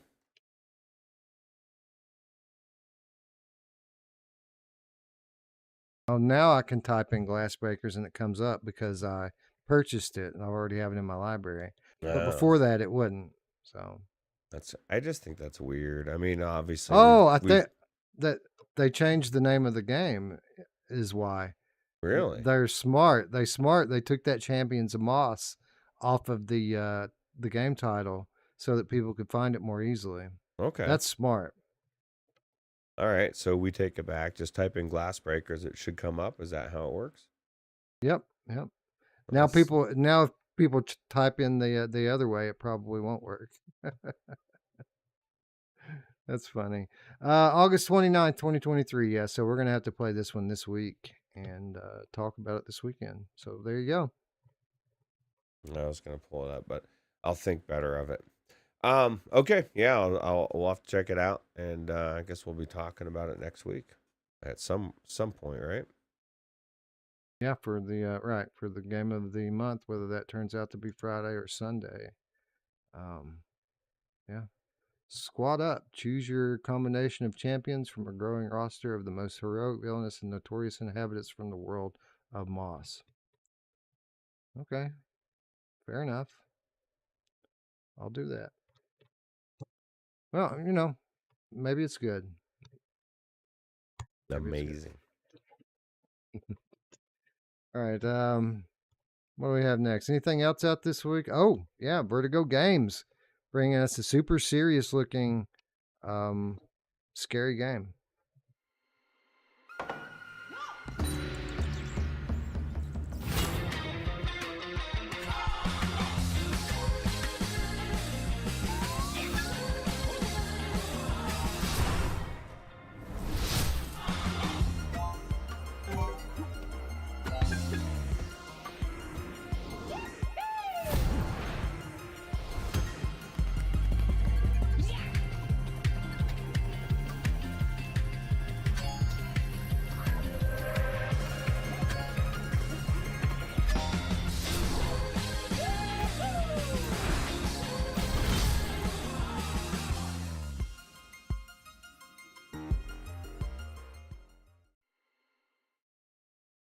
Toss is coming to Quest, PSVR 2, and PCVR this week. I think on the 7th. Yeah, September 7th. Ruuts is from Vertigo Games, I think, or maybe Vertigo Games is the publisher. This is from a studio called Agera Games. You ready to monkey around in VR, Ruuts? I think I am. I was thinking of this in the name of this. And I was thinking, speaking of salad, you know who else loves to toss? My mom! Oh, yeah, she does. Yeah, no, I was just saying when we were watching this trailer, I said, this actually, to me, looks like it could be pretty fun. I like platforming, and it looks unique enough. It kind of reminds me of some of the, what was that one game where, I don't remember, it was like a cyber looking thing, and you had to like grab onto poles and go and then step onto platforms. It was kind of the Tower Part 2. Yeah, the Tower Part 2. It kind of looks like that in a sense, but like way on crack. This is like super fast paced, and it just looks like it could be fun to me. Yeah, I certainly see that there's potential there for that. I'm not so sure whether or not it actually is or not, but we're gonna find out. I've got a key for this one. Oh, nice. Shout out to the studio and shout out to Brian Paul for hooking me up. I've heard mixed things about it, man. I've heard some people say that it's like a load of fun, like it's really, really good, and then I've heard other people say, it's pretty average. So I think it's going to be very greatly from person to person and what you consider fun versus what I consider fun. And for the most part, the good news is it seems that it's a pretty well designed game. Like it's not going to be super janky. It's just the whole question is this your type of game or is it not going to be your type of game? Yeah, I just So, watched the trailer. It we'll looks see. it's fun. No, just kidding. Yeah, I'm actually I'm actually now intrigued to see how fun it is going to be, since it's had kind of a mixed bag as far as what people have said. And Distracted said, "I've decided I hate Tetris." Well, you need to try Tetris Effect, and then you'll fall in love with it. Yeah, agreed. But when it comes to Toss, I only played 2 levels out of it, and I don't particularly like this sort of game, and I thought it was going to be Gorilla Tag.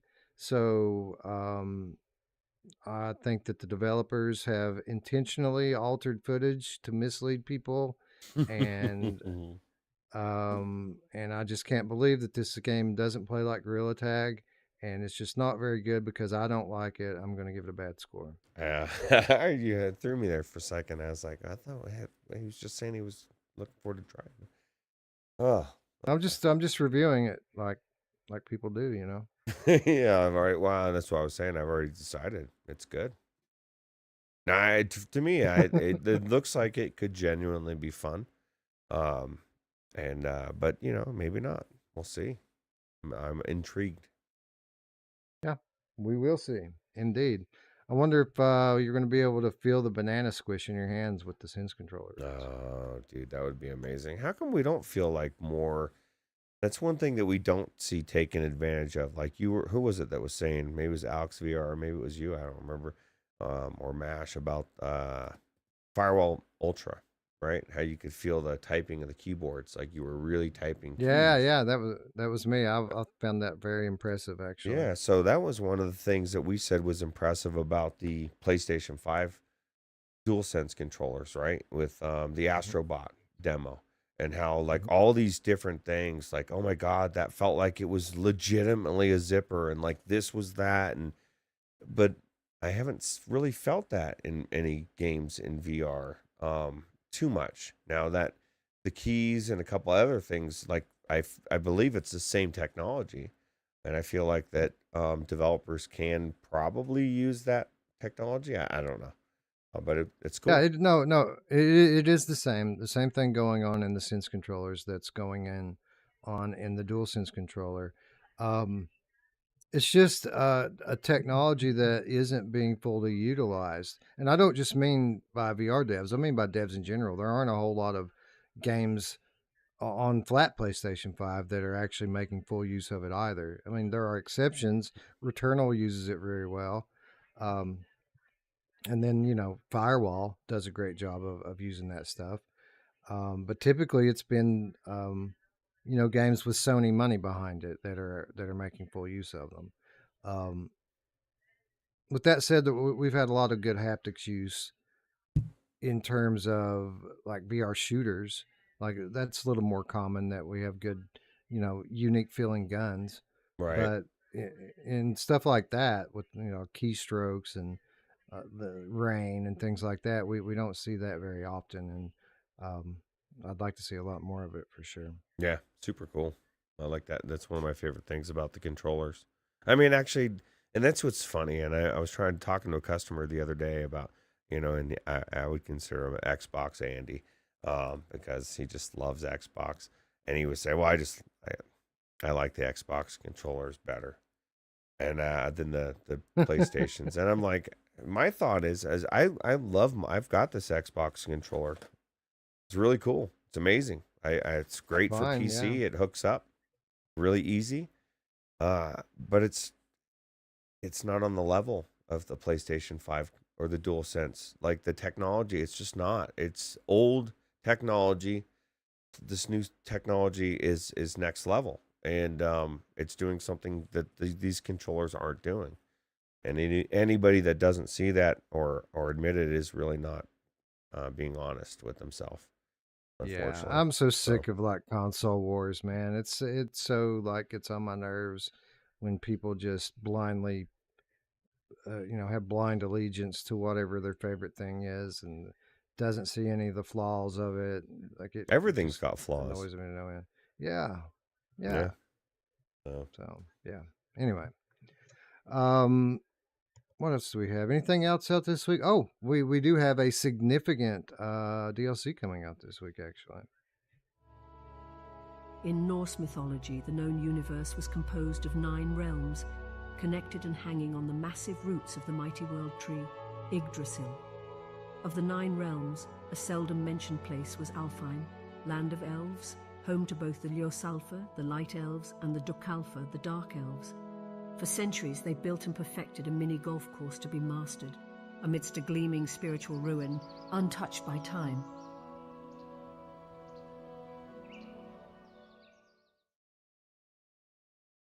Walkabout Mini Golf, Alfheim, Land of the Elves course launches this week on the 7th of September. This looks pretty cool, Roots, and I've actually been kind of thinking about getting back into for a match of Walkabout pretty soon anyway. So pretty good timing.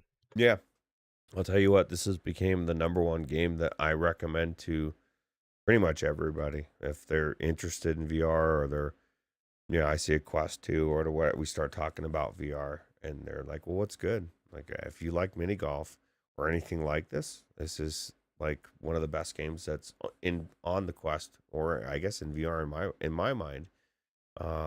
It's just so good. The physics are perfect. The courses are amazing.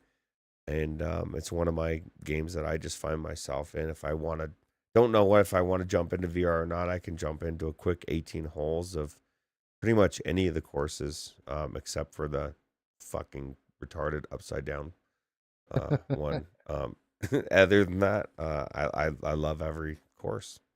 It's cool. Yeah, last one was pretty good with the laser layer. I enjoyed that. I wonder what the kind of gimmick is going to be in this one with the elves, or if it's just going to be pretty with some normal like mini golf holes. I just want really cool courses and the cool environments and like maybe cool.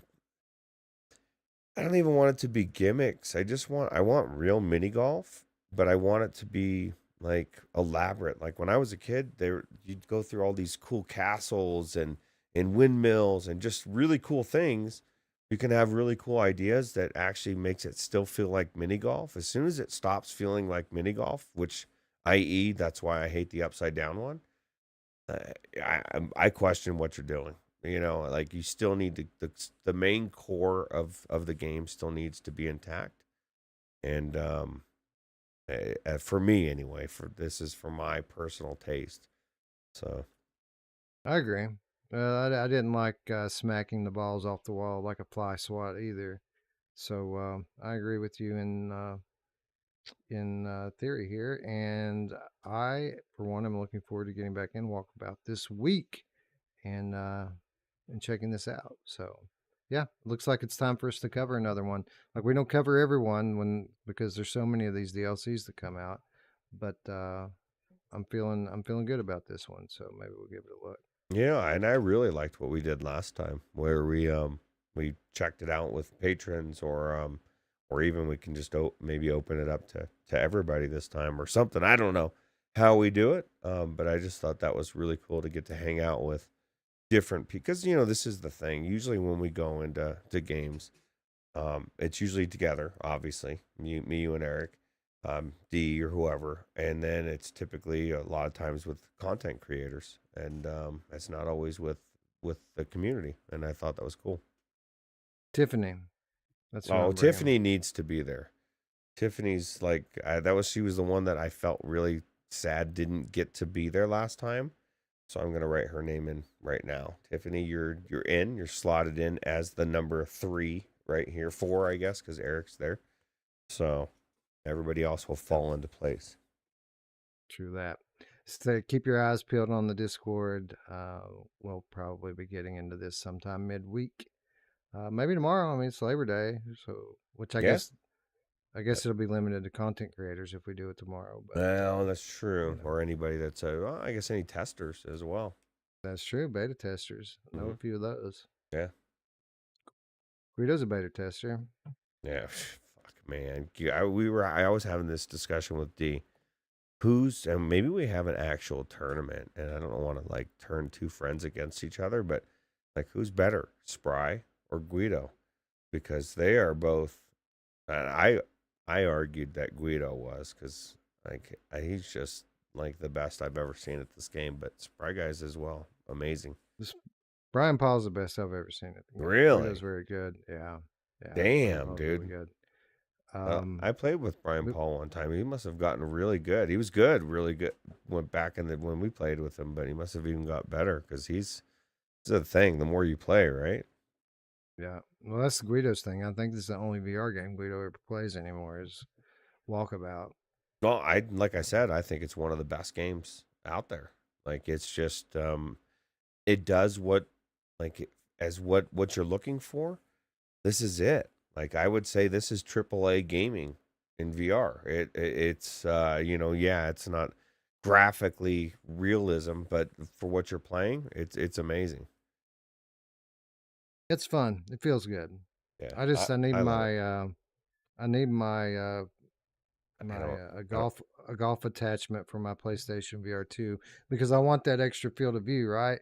And but I don't ever play it on PSVR 2 because I don't have my Mr. Task Swing Plus. So. I am going to order the Hello the Hello Real one for my Quest Pro because I bought it on Steam and I won't play it any other way just because I love my Quest Pro.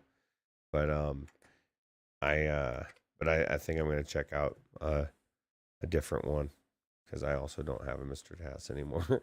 It just kind of just doesn't. I guess you say you could hook it up to it, but I don't know.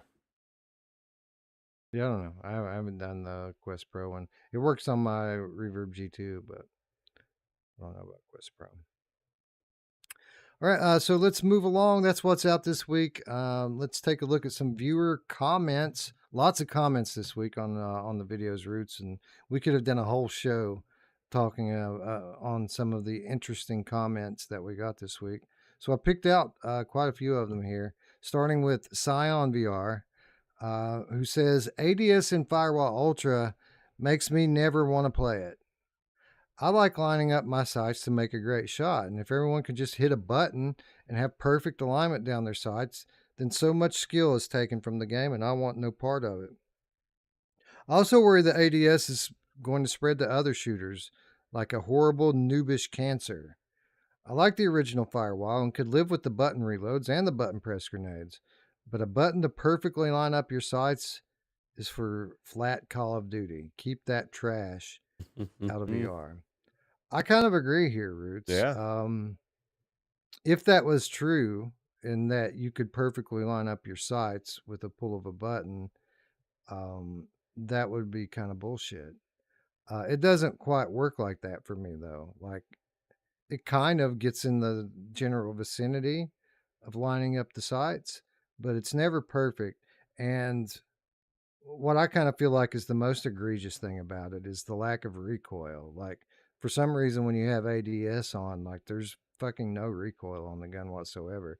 So you do get a big advantage from that.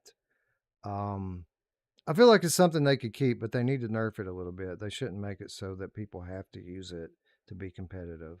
Yeah. Well, especially if you're like, somebody like you're playing against Alex VR who's already like jumping off of things and in your face and nuking you. Now he's got this, ADS that he can just snap when once he figured out how you could do it, he was loving it, right? I guess if you get good at it, it does seem kind of like a cheese. And so I kind of get it. I kind of liked it to some extent. I'm like you, I never had too much success, but it's, I'm kind of torn on it just because I did like it, but at the same time, I kind of lean more in agreeing with him than not. So, yeah, it's weird. it's not like you have to use it. That's kind of the other thing. But again, you know, it is a bit of a lethal weapon in the hands of somebody like Alex, right? So you are, I guess, if you're in a squad with or in a match with those type of players, then you are at a disadvantage. But really, what I would say to that is the matchmaking should make it so that you're not in there with somebody that's that high, much higher above you in terms of level. Like there should be ranked matchmaking here, so Right. that you really don't have to worry about that. Yeah, I mean, ideally, that's the way to do it, right? Is have some kind of a system that's going to filter who you're playing against. So you're not going up against, the hardest of the hard. But that's the thing. So depending on how much, it can also make it the grouping up weird, right? It's an unbalance of True. players. Some That's people end true. up sitting around. So Void says about ADS and Firewall. I don't think it's inherently a bad idea. I think it would be great in Blood and Truth too. But debuting it in Firewall to me is like inventing Skittles and then putting them on a cheeseburger.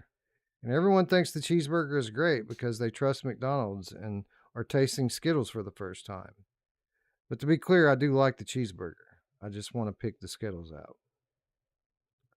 All right, so that isn't the best metaphor, but I kind of understood the first part of it. So, okay, man. my thing is, I was Whatever. lost at McDonald's because I don't think, yeah, McDonald's and good cheeseburger aren't. I guess they said a cheeseburger. I don't go to McDonald's anymore. But I think what he's trying to say is that to have this mechanic debut in a multiplayer game maybe isn't the best idea. It would probably be better in a single player deal like Blood and Truth or something, you absolutely, know. it would be amazing. It would be really cool, right?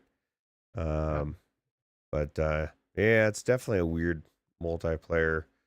What do you think about the ADS with the like looking further into the lens and stuff, that type of stuff, like having I thought the that was extra cool. zoom? That is cool, right? Yeah, yeah, and I really liked the ADS with the sniper rifle in the tutorial. Like, I think it worked very well. Now, with that said, I tried that sniper rifle a week before Crossfire Sierra Squad came out, and now I really like that one probably even more. Right. Um, so yeah, I do like it. I like the mechanic and the kind of zoom thing that they've got going on there in general. I think Just the difference is the Crossfire doesn't do that on every weapon, right? It's only on scoped long range weapons. the sniper in Crossfire should be in every sniper VR game. And even on other platforms, even if you don't have adaptive triggers, if with grip or something, man, that I've never used a sniper that felt that good. Like it really legitimately feels like I can be precise and it's so solid and it's boom, headshot, boom. Like yeah, I usually when I'm using a sniper, especially in VR, I can't tell what's going on. It's all over the place. It's Um, jumpy, right? it's jumpy. So yeah, it's amazing. Um, let's see what else do we have here. VR Labs. Hello Games graphic engineer said it took him 4 months of work over the last 6 months to add foveated rendering to No Man's Sky. Reply to this is Oman or Immersed Robot Gary says, yes, I think the difficulty is because No Man's Sky uses a proprietary engine, not Unreal or Unity. Hello Games had to manually add the capability to their engine rather than just selecting an option in Unreal. It was not an easy task for this Hello Games to incorporate dynamic foveated rendering in No Man's Sky. For other devs who use Unity Unreal, it's much more simple, although can certainly have other complications. That's a fair point, but I think our kind of whole point to begin with this is that they shouldn't have launched it in the state that they launched it in, whether it took 1 month or 6 months. It was kind of a bad look to launch the PSVR 2 version of No Man's Sky and have it look worse than the PSVR 1 version of No Man's Sky. All right, especially after. I mean, it was for so long, so many different things, dude. But I mean, it is fixed now. I mean, that's the bottom line. It's one of the best games in PSVR library as far as how it looks, and the depth of the gameplay and what you can do with it. But like you said, it's what about the first 5 months when people were shitting all over different games and stuff, and they would have been nice to come out. Hell, we were expecting it PlayStation 5 with the PSVR 1 at least to look clear without foveated rendering. That didn't happen. But yeah. So it is what it is. It's fucking beautiful now. One of Yeah. the best looking VR games in the world right now on PSVR. It's really impressive runs from smooth. a visual It perspective. just works. I had a bunch of comments too to the effect of I should go to casual mode in No Man's Sky and that I'll like it better if I do that, or do expeditions instead of doing like the campaign, which I feel a little weird about because for years now people have told me you'll like it, just do the campaign. You'll like it, just do the campaign. Yeah, but Now that I'm doing the campaign and I don't like it, people are like, let's go do expeditions, somebody not GT, Paradise Decay messaged me and said that adventure mode is what you want. And it just lets you explore and do everything, and it's not like, oh hey, you don't have any penalty, or it's not as grindy. It's just it's adventure mode.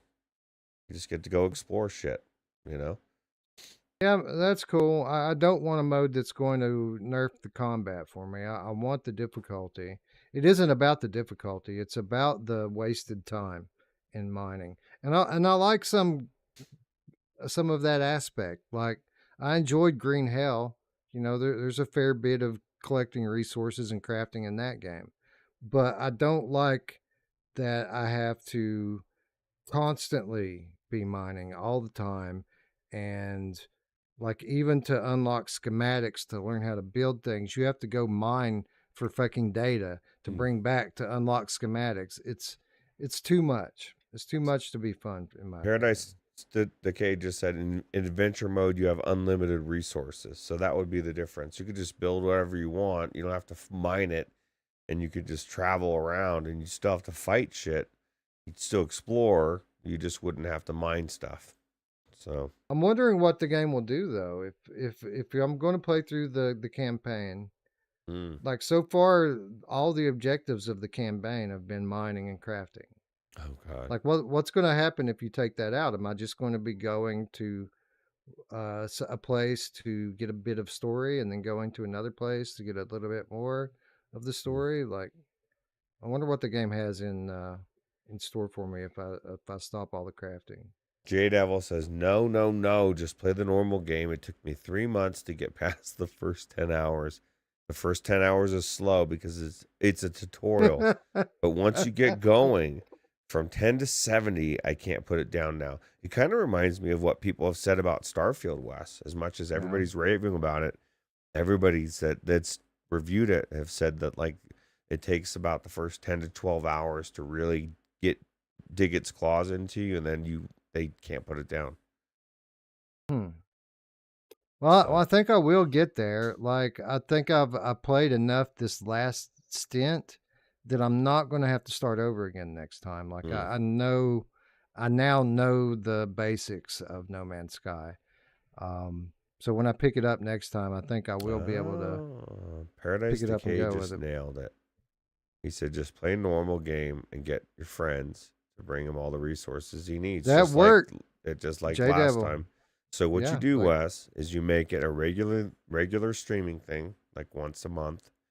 You just go in, just have all game cats come in there, just start dumping resources. I mean, you're gonna be rich, bro. Be good to go. Shout out to J Devil, by the way, for just showing up and saving the day with me the other day. Yeah, probably for saved real. me 45 minutes just bringing me that copper and circuit boards and stuff that I needed. So Yep, absolutely. thanks Well, for there it that. is. There's the plan, and then Wes gets to experience the game. No nerf in combat, and you don't have to do all the. Because I think the game it wants you to mine it, but once you pick it up, it does the quest, right? The quest is over. You don't have to actually go mine it, do you? Right. So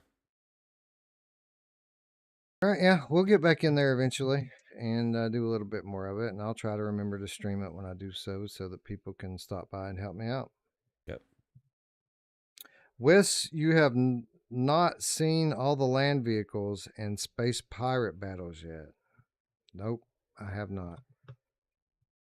Missing out. Man, I must be. JP Westmus says, "Oh man, this Sierra Squad is the military game I think I would want. You see your enemies in a VR experience. You shoot. Nice animations, and what the enemy does is interesting. Plus, multiplayer. Amazing. Yeah, it's really fun and addictive, and the more I play it, the more I like it.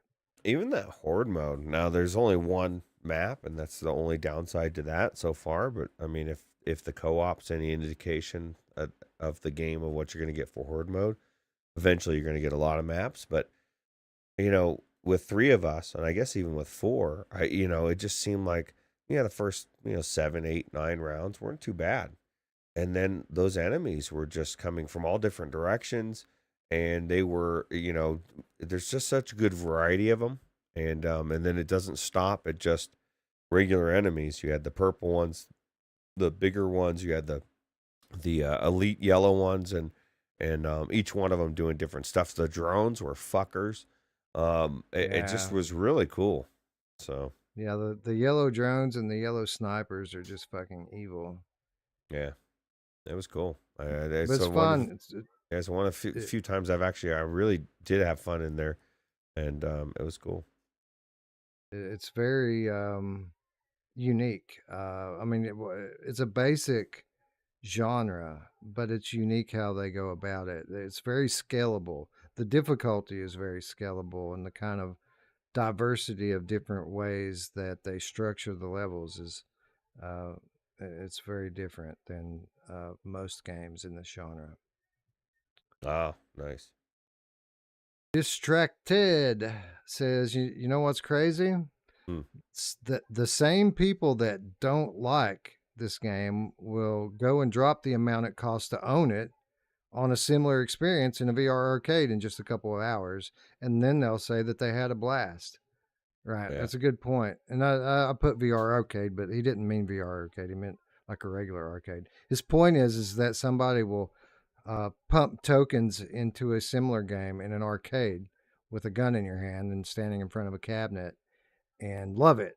But when they get the game at home in VR, because it's VR and it's not a simulation, they just shit on it, I think is his point. Yeah. Yeah, I mean, every game is not for everybody, but I mean, it is what it is. I really enjoyed it. I think the AI is very good, and there's just so much to it, and it's difficult. And they've got so many different levels. I'm playing on normal plus, Wes, and it's pretty damn hard. I think, what is it? There's a hard level after that. Are you on very hard, or is it hard then devs don't clear, or is there hard, very hard, devs can't clear? It goes normal, normal plus, hard, and devs don't clear. Okay, yeah. So I mean, I think the normal plus is pretty damn hard, and you're saying the hard is hard, and Yeah. D played devs can't clear with somebody from their chat, or somebody that she knows, and she said it was crazy. So yeah, I played some of the devs can't clear with Eric yesterday or the day before, and it's pretty tough. Realism mode is the way to play it. That's my favorite way to play it. It's very similar in difficulty to devs can't clear, but it plays differently.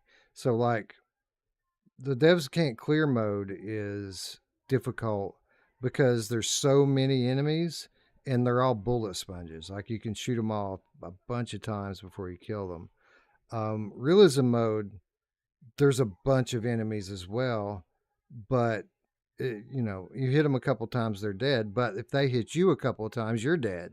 So it takes a lot of the bullet sponginess out of it, makes it a little more realistic. Plus, you can't see in realism mode, you can't see the enemy's health bar, so you don't know how close to death they are. So it adds a whole new twist to the game. And while devs can't clear is fun and challenging, I think realism mode's probably my favorite way to play it. Yeah, cool. I mean, talk about replayability, right? I mean, there's just so Yeah. much to that game.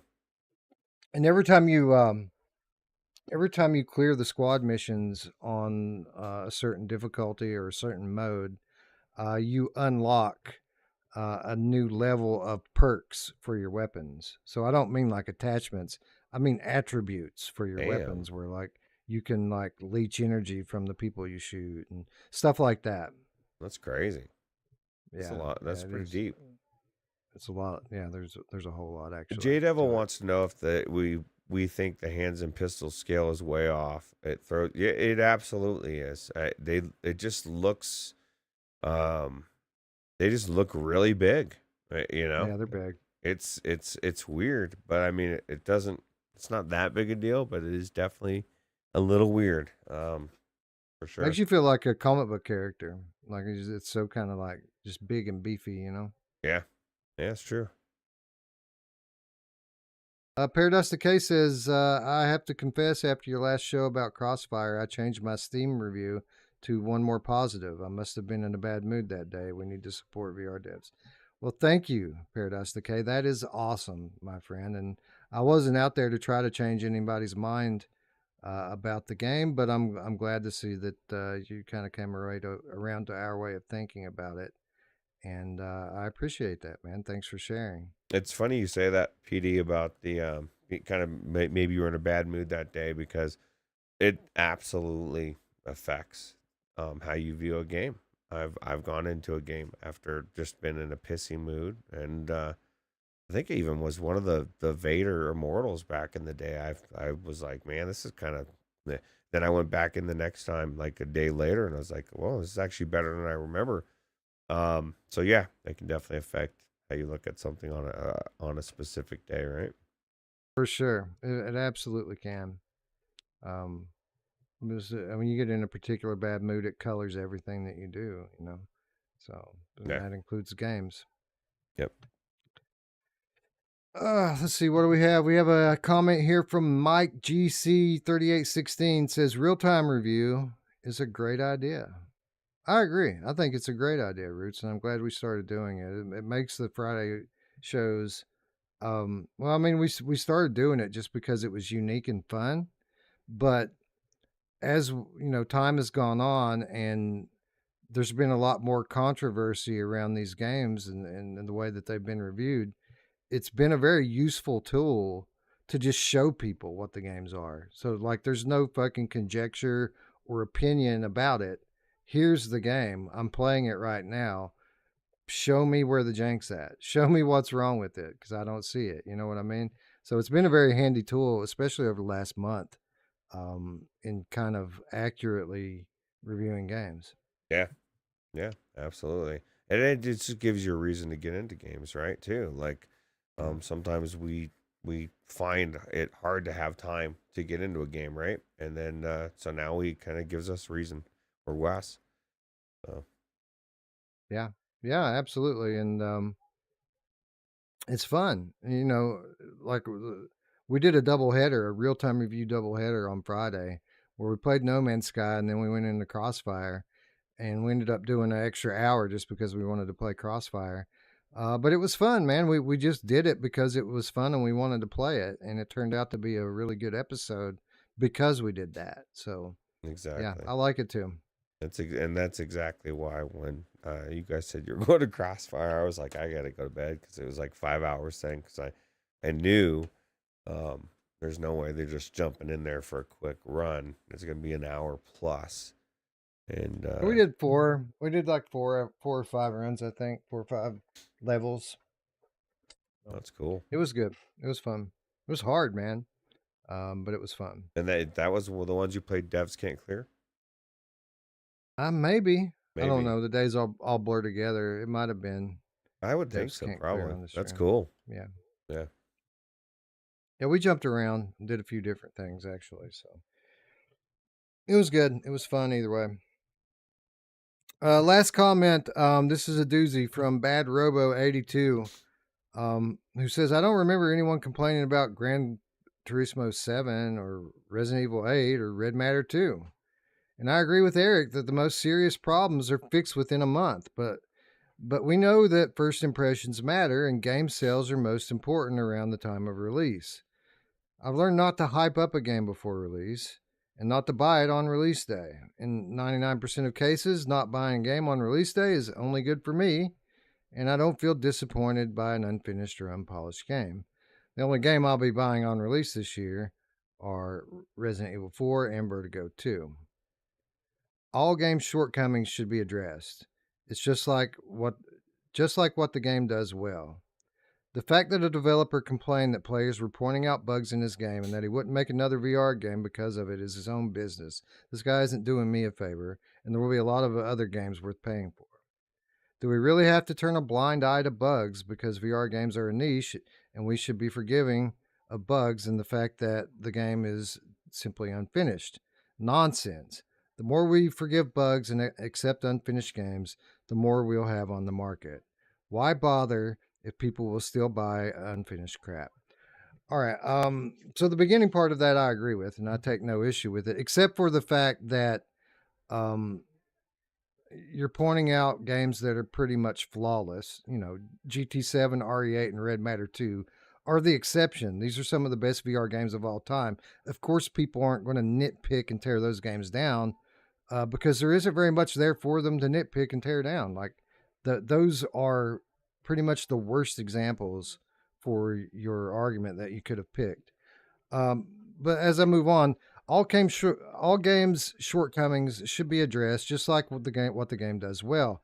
The fact that a developer complained that players were pointing out the bugs in his game and wouldn't make another VR game because of it is his own business. This guy isn't doing me a favor. There'll be a lot of other games worth paying for. Well, first of all, I'll point out that this developer, this story that Brian Paul shared this past week on his show, this wasn't a developer publicly coming out and saying anything about what anybody's doing. It was a private conversation. Second of all, he wasn't complaining about people pointing out bugs. Of course, people are going to point out bugs. That's what reviewers do.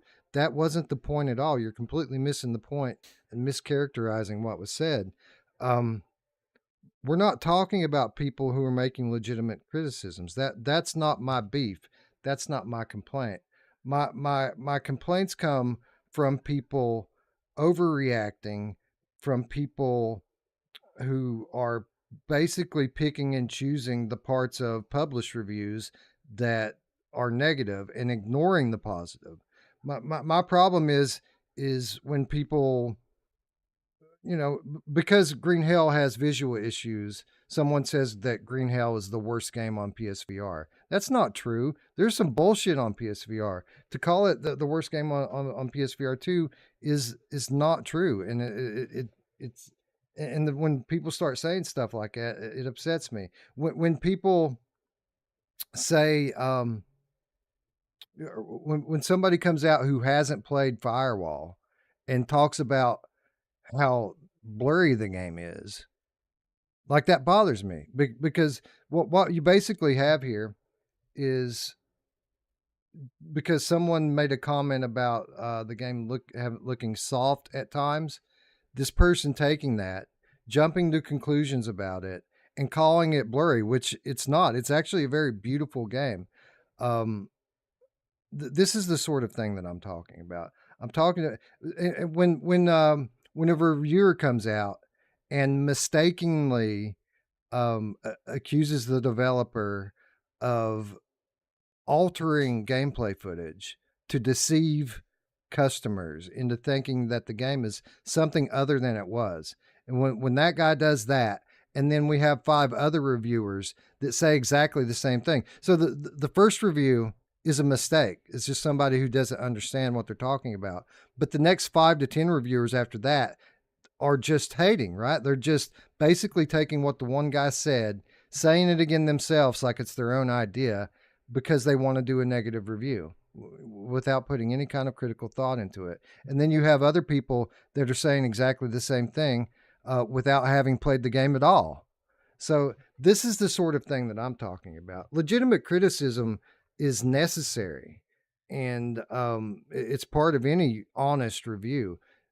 That's not what that dev was complaining about, and it's not what I've been going on about. What I'm talking about is people who are using selective perception to basically hate on almost every game that comes out. And it's gotten progressively worse over the last 2 or 3 months, and that's why I felt the need to say something about it. Like, it was certainly present at the time of PSVR 2 launch when GT7 and RE8 and Red Matter 2 were out. It was present then too, but people weren't talking about those flawless games at the time. Instead, it was Mira at that time. They were talking about PSVR itself. It was Mira, it was reprojection, it was these sorts of things that people were complaining about at that point in time. But over the last 2 to 3 months, like, it's been release after release: Hubris, Synapse, Green Hell, Firewall, Crossfire. People just being overly negative about it and exaggerating the the flaws of these games to make them out to be bigger than what they actually are, and in some case pointing out things that aren't actually even true. That's what I have a problem with, and that's what this dev is referring to. Um, so yeah, I have no problem with criticism. You should criticize games and should absolutely call out legitimate faults of the games, but to break out the pitchforks and bonfires and basically, call for a refund because a game has a day one jank, like, that's the sort of thing that seems to be getting worse to me, as someone who sits at the head of a couple of different prominent communities in this space. And I don't like the way it's trending. I don't like how dishonest some people are being about it.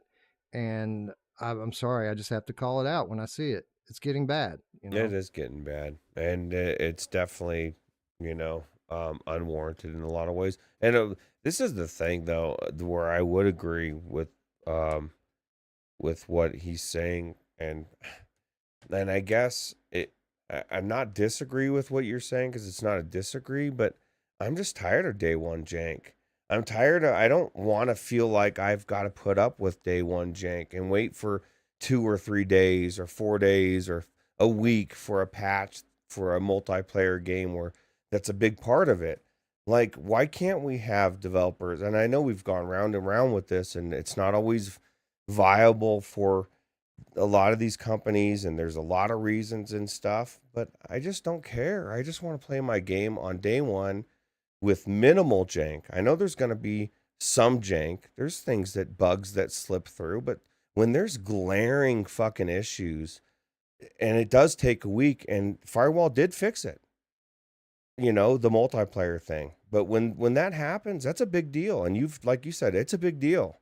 And I don't know what the answer is, but the gaming industry as a whole, flat and VR, the devs, the whole industry has slipped, like, with how they put out games. Maybe it's because it's digital and it's easy to patch things. Maybe it's all because everything's about money these fucking days, and it's like, everything's driven by money, and all these companies are forcing them to put out games. But the people that are being screwed or are having to deal with the frustration a lot are the consumers, us, the gamers. And I'm tired of it. And so I get this frustration from Bad Robo. I'm tired of it. I'm tired of the day one jank. And so, like, whatever these devs can do, like, whatever you can do, if it's even a consideration, if you're thinking, maybe, do we wait a week? Do we not? Yes, fucking wait a week. Yeah. Take that week. Do it. If you can do it, do it. Don't second guess it. Just give us the game. Take the extra week and make a flawless release so that people are raving about your game, because you get one first impression. One. And some of these games never bounce back. And then you're almost blaming us, the consumer. It's not our fault. You know what I mean? Like, that is not our fault. And I'm getting tired of being blamed for it. So, well, nobody's blaming you for pointing out legitimate flaws with the game. That's not the point I was making. No, not you. I'm just saying that in general, I feel like the devs in general, a lot of them are pointing their finger at the consumer, like they're doing something wrong, like they're supposed to to accept this, and it's across the No. board, flat Vote and VR. vote And with your dollar. Wait for reviews, and if there are problems, don't absolutely, buy the game. or Like, don't that's the answer. I wouldn't pre-order anymore. In 2023, the developers it's very few and far between where there's a very sure that you're going to get what you paid for. And so wait until release and see what the Yes, reviewers wait. say. And then Exactly. if it's good, then buy it. And if not, then the developers will learn when their game doesn't buy or people don't buy it and they're selling it for $5.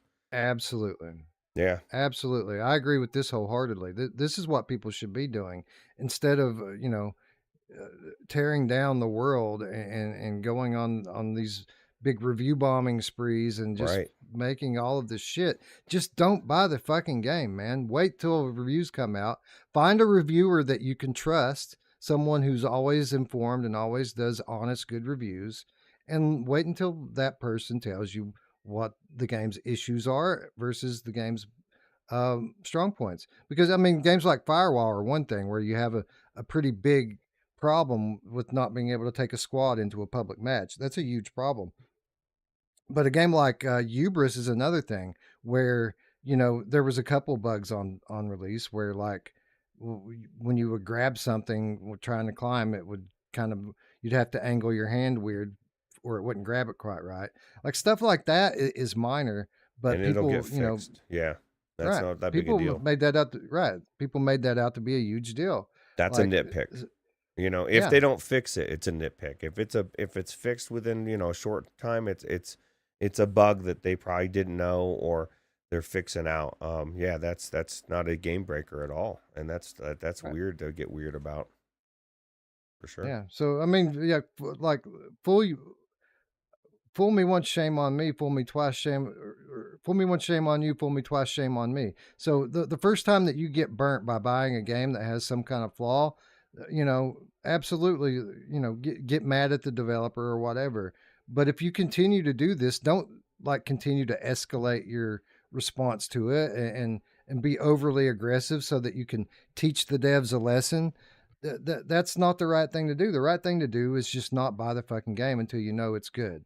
That's Right. the thing to do. Yeah. And I'm finding that like even like with flat games, everyone was saying Starfield. I said, I'm gonna wait and see because like I've heard weird things. Some people like it, some people don't. I think it's gonna be amazing. Maybe it's not. But just think that like you said, spending with your dollars and just waiting to see what people think, and instead of review bombing it because you bought it and it might not be your type of game or whatever, or maybe you didn't even play it. I don't know.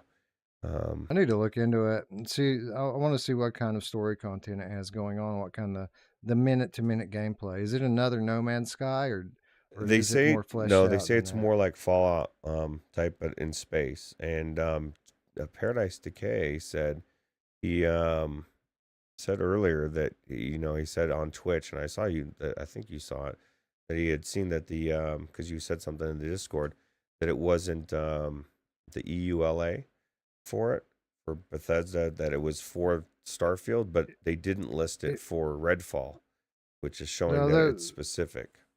I went through today and checked myself on all of the Bethesda games. I checked like 4 or 5 of them, and they all had that VR language as a part of it. So Even it's not Redfall something or no? I didn't check Redfall, but Hmm. I checked Doom Eternal. I checked Ghostwire Tokyo.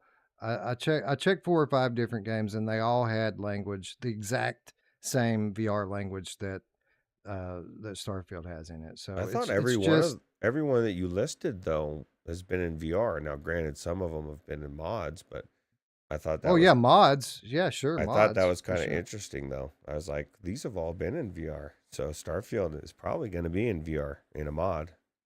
In a mod, yeah, exactly.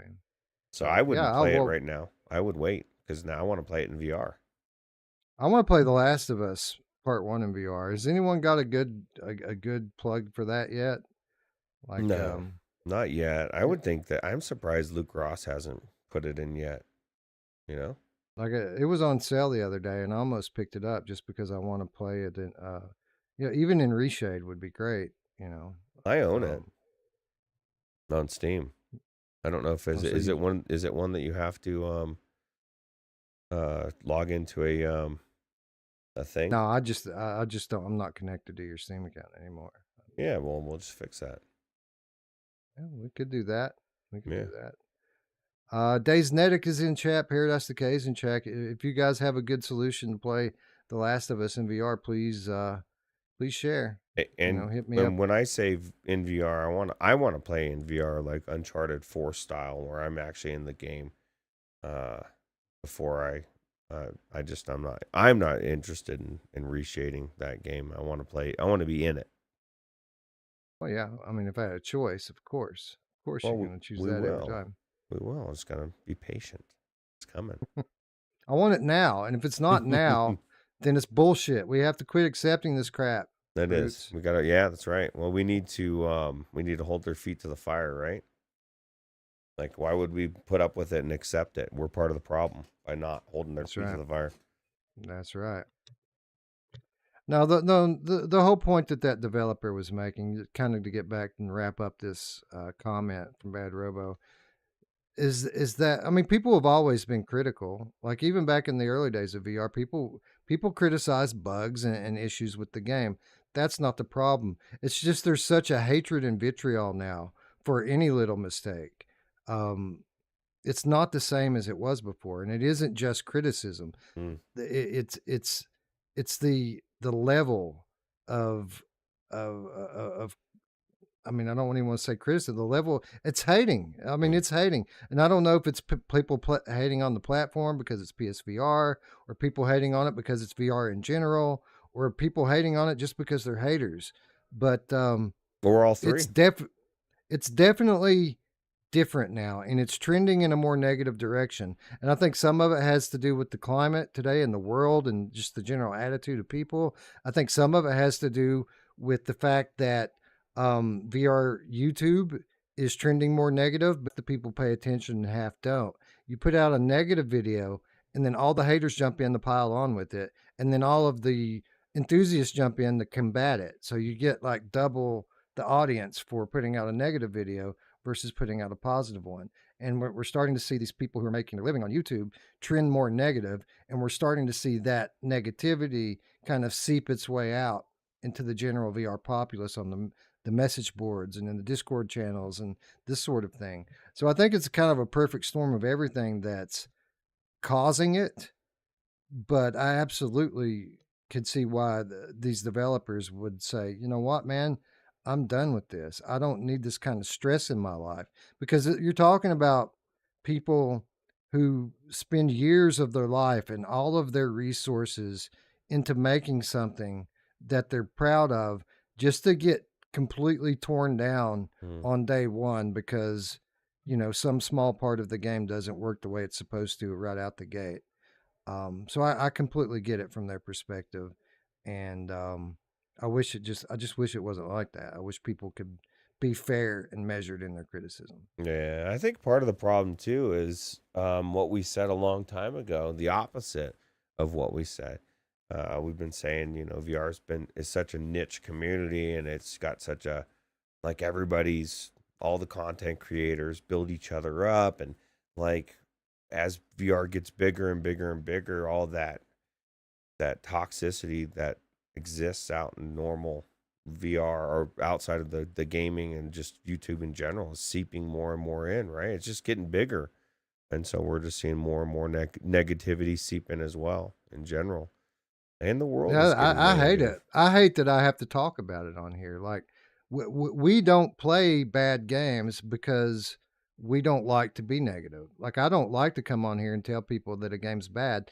Well, what I typically do instead of that is just don't play the bad ones. Right. We have a pretty good idea most of the time whether a game's going to be good or not, and we try to avoid the ones that aren't. Every now and then one surprises us and it's bad, and we have to come on here and tell people. Or vice versa. Something that looks like shit, we hear it's so good that we go into it and we're like, oh my God, this is amazing. Yeah.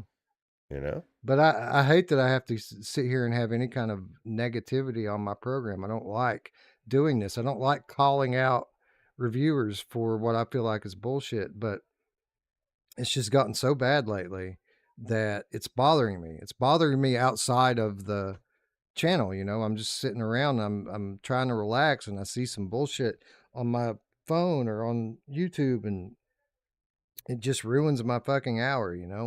When I see stuff like that, it's just getting so much worse and worse and worse. And I feel like I got to say something and try to use what little bit of influence that I do have to maybe right the ship and get things turned around and get people to be more constructive with their criticism rather than just tearing a game down. Um, Yeah. Anyway, that's Well, enough on that. that's all we can do, right? Yep. Just control what No, we it's do. actually it's not all we can do. There's something else we can do. We can go to a store right now, all of us together, and wish list a title. You want to help a developer? You want to help reward people for trying to make good games? Well, here's your chance. All you got to do is go and wish list a game, or you can leave a review. That's an even more powerful thing you can do. If you have a game and it does, if it does things right, don't just consider buying the game as enough. If you want to really reward the devs that get it right, go leave a review, because that's probably the biggest difference maker that you can make other than buying the game, is leaving a review on it and helping that ratio out on the storefronts. So Agreed. And if you haven't already, 30% off Hogwarts Legacy on Steam. So you can try. That's one of the best Luke Ross mods. I need to get back into that. What an amazing game. So I'm going to wishlist Vampire the Masquerade Justice, and for any of those of you out there that want to do the same, Is that on there Steam? goes the link in. I haven't checked on Steam. The link I just put in is the meta link for it. The official. All right, I'm going to do that one then. Yeah, there we go. The MetaQuest 2 version of Vampire the Masquerade Justice. We're going to wishlist that bad boy right now. Boom. And it is done just like that.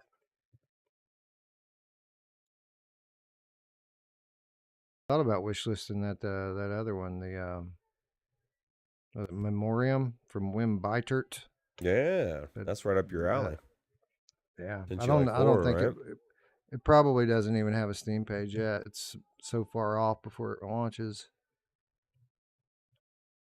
But I would tell people to go wishlist Glassbreakers, but I mean, if you're able to find your way to the Apple page Might as for well it, you just might as buy well it. just buy it. Yeah. Yeah, that's your wish list. Check it out. Simplex says it's not coming to PC. That's weird, man. It's coming to PlayStation VR 2, so it'd be kind of weird that it didn't come to PC. I mean, I guess I kind of get it. There's not a ton of active players on PC right now, but there's more than there is on PSVR 2. So I mean, like, why would you? I mean, I get it. PSVR 2 is expected to grow, but if you're going to manage to launch a game on PSVR 2 at this time, you'd think that you would bring it to Steam as well. Well, But I don't know. especially like you said, and maybe there's more to it, but it's not that hard to put out a build for Steam. They do it all the time for specifically for reviewers to, Yeah. check it out. So why not? And just have a whole Mo- different audience. Most of the Quest footage that you see on Quest game trailers is actually the games running on Steam, even though they're not officially supported on Steam or not coming to Steam. These developers release PC builds internally so that people can gather footage and have it running well. And all these trailers that you see that start with the fine print that says game footage captured in engine. What that means is on Steam. So, and like you said, it's not, or like I said, or you said before, it's not hard for them to do it. So,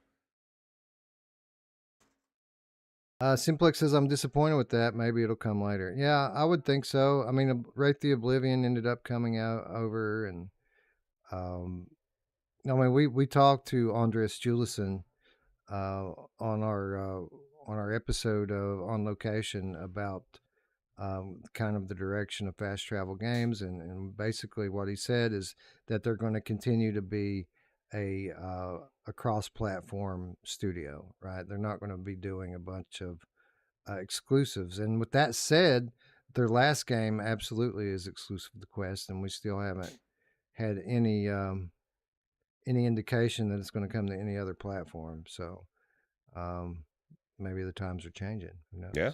Yeah, they actually are changing in a lot of ways. I mean, remember the days when they said that you'll never see a Sony exclusive on Steam PC? And we've had how That's many true. in the last year and a half, 2 years? So, A lot of those are on sale right now, by the way. All those PlayStation games, a lot of them are anywhere from 20 to 70% off right now. Like one of them was Uncharted 4, stupid cheap. right? Yeah, Uncharted 4 is one of them. That's right. Horizon's on sale right now. God of War is on sale. Last of Us is on sale. So you could legitimately like spend, I don't know, 70, 60, $70 and have several games. So you'd have to get the Luke Ross mod, but you could play through some of the best VR games that I've played through. I mean, Uncharted 4 is right up there as one of the best VR games I've ever played. So, or games at period. Mickey Barrios wishlisted Gazzlers on Quest. Nice. Yeah, good one, Mickey. Thank you for sharing. Simplex says Days Gone. That's another one. You know, I never played Days Gone. I've always been interested in it. I've kind of held off on it because I wanted to check it out in VR, and there's some pretty effective ways to check that one out in VR. I just never got around to doing it. So, um, yeah, maybe Days Gone's something we do pretty soon. Check that one out. Another one that I saw that I was kind of interested in it, I think that's on Luke Ross is Grounded. I heard that was pretty cool as Mhm. far as scale and like you're shrunk down, right? And it's Yeah. pretty cool. So, Death Horizon. There's another one. Not Death Horizon. Death Stranding. yeah, Another one yeah, I'd like to check out as well. yeah, for real. Paradise Decay says Days Gone is amazing in reshape. So there you go. Yeah, there you go. Anyway, I think that's our show. Well, no, I guess we have our final reminders this week and every week, and that is how you can support us, our channel, and our community. Of course, if you haven't already, click that subscribe button, ring that bell. We're going to keep on doing it, guys. And, you know, things have been a little bit negative the last couple of days, but I'm not going to keep pining away on this stuff. Hopefully, you know, it's going to be interesting to watch Roots as we move forward and we get ALVO and we get Hellsweeper and we get Vampire the Masquerade and Asgard's Wrath 2 and all these awesome games that we already know are going to be awesome. How are people going to react to them? Are they going to give them credit where credit is due, or are they going to parse them and pull them apart and continue the trend of negativity that we've seen the last 2 or 3 months? It should be interesting. Yeah, absolutely. Yeah, it's definitely gonna be interesting. So yeah, be sure you're subscribed to see how that goes.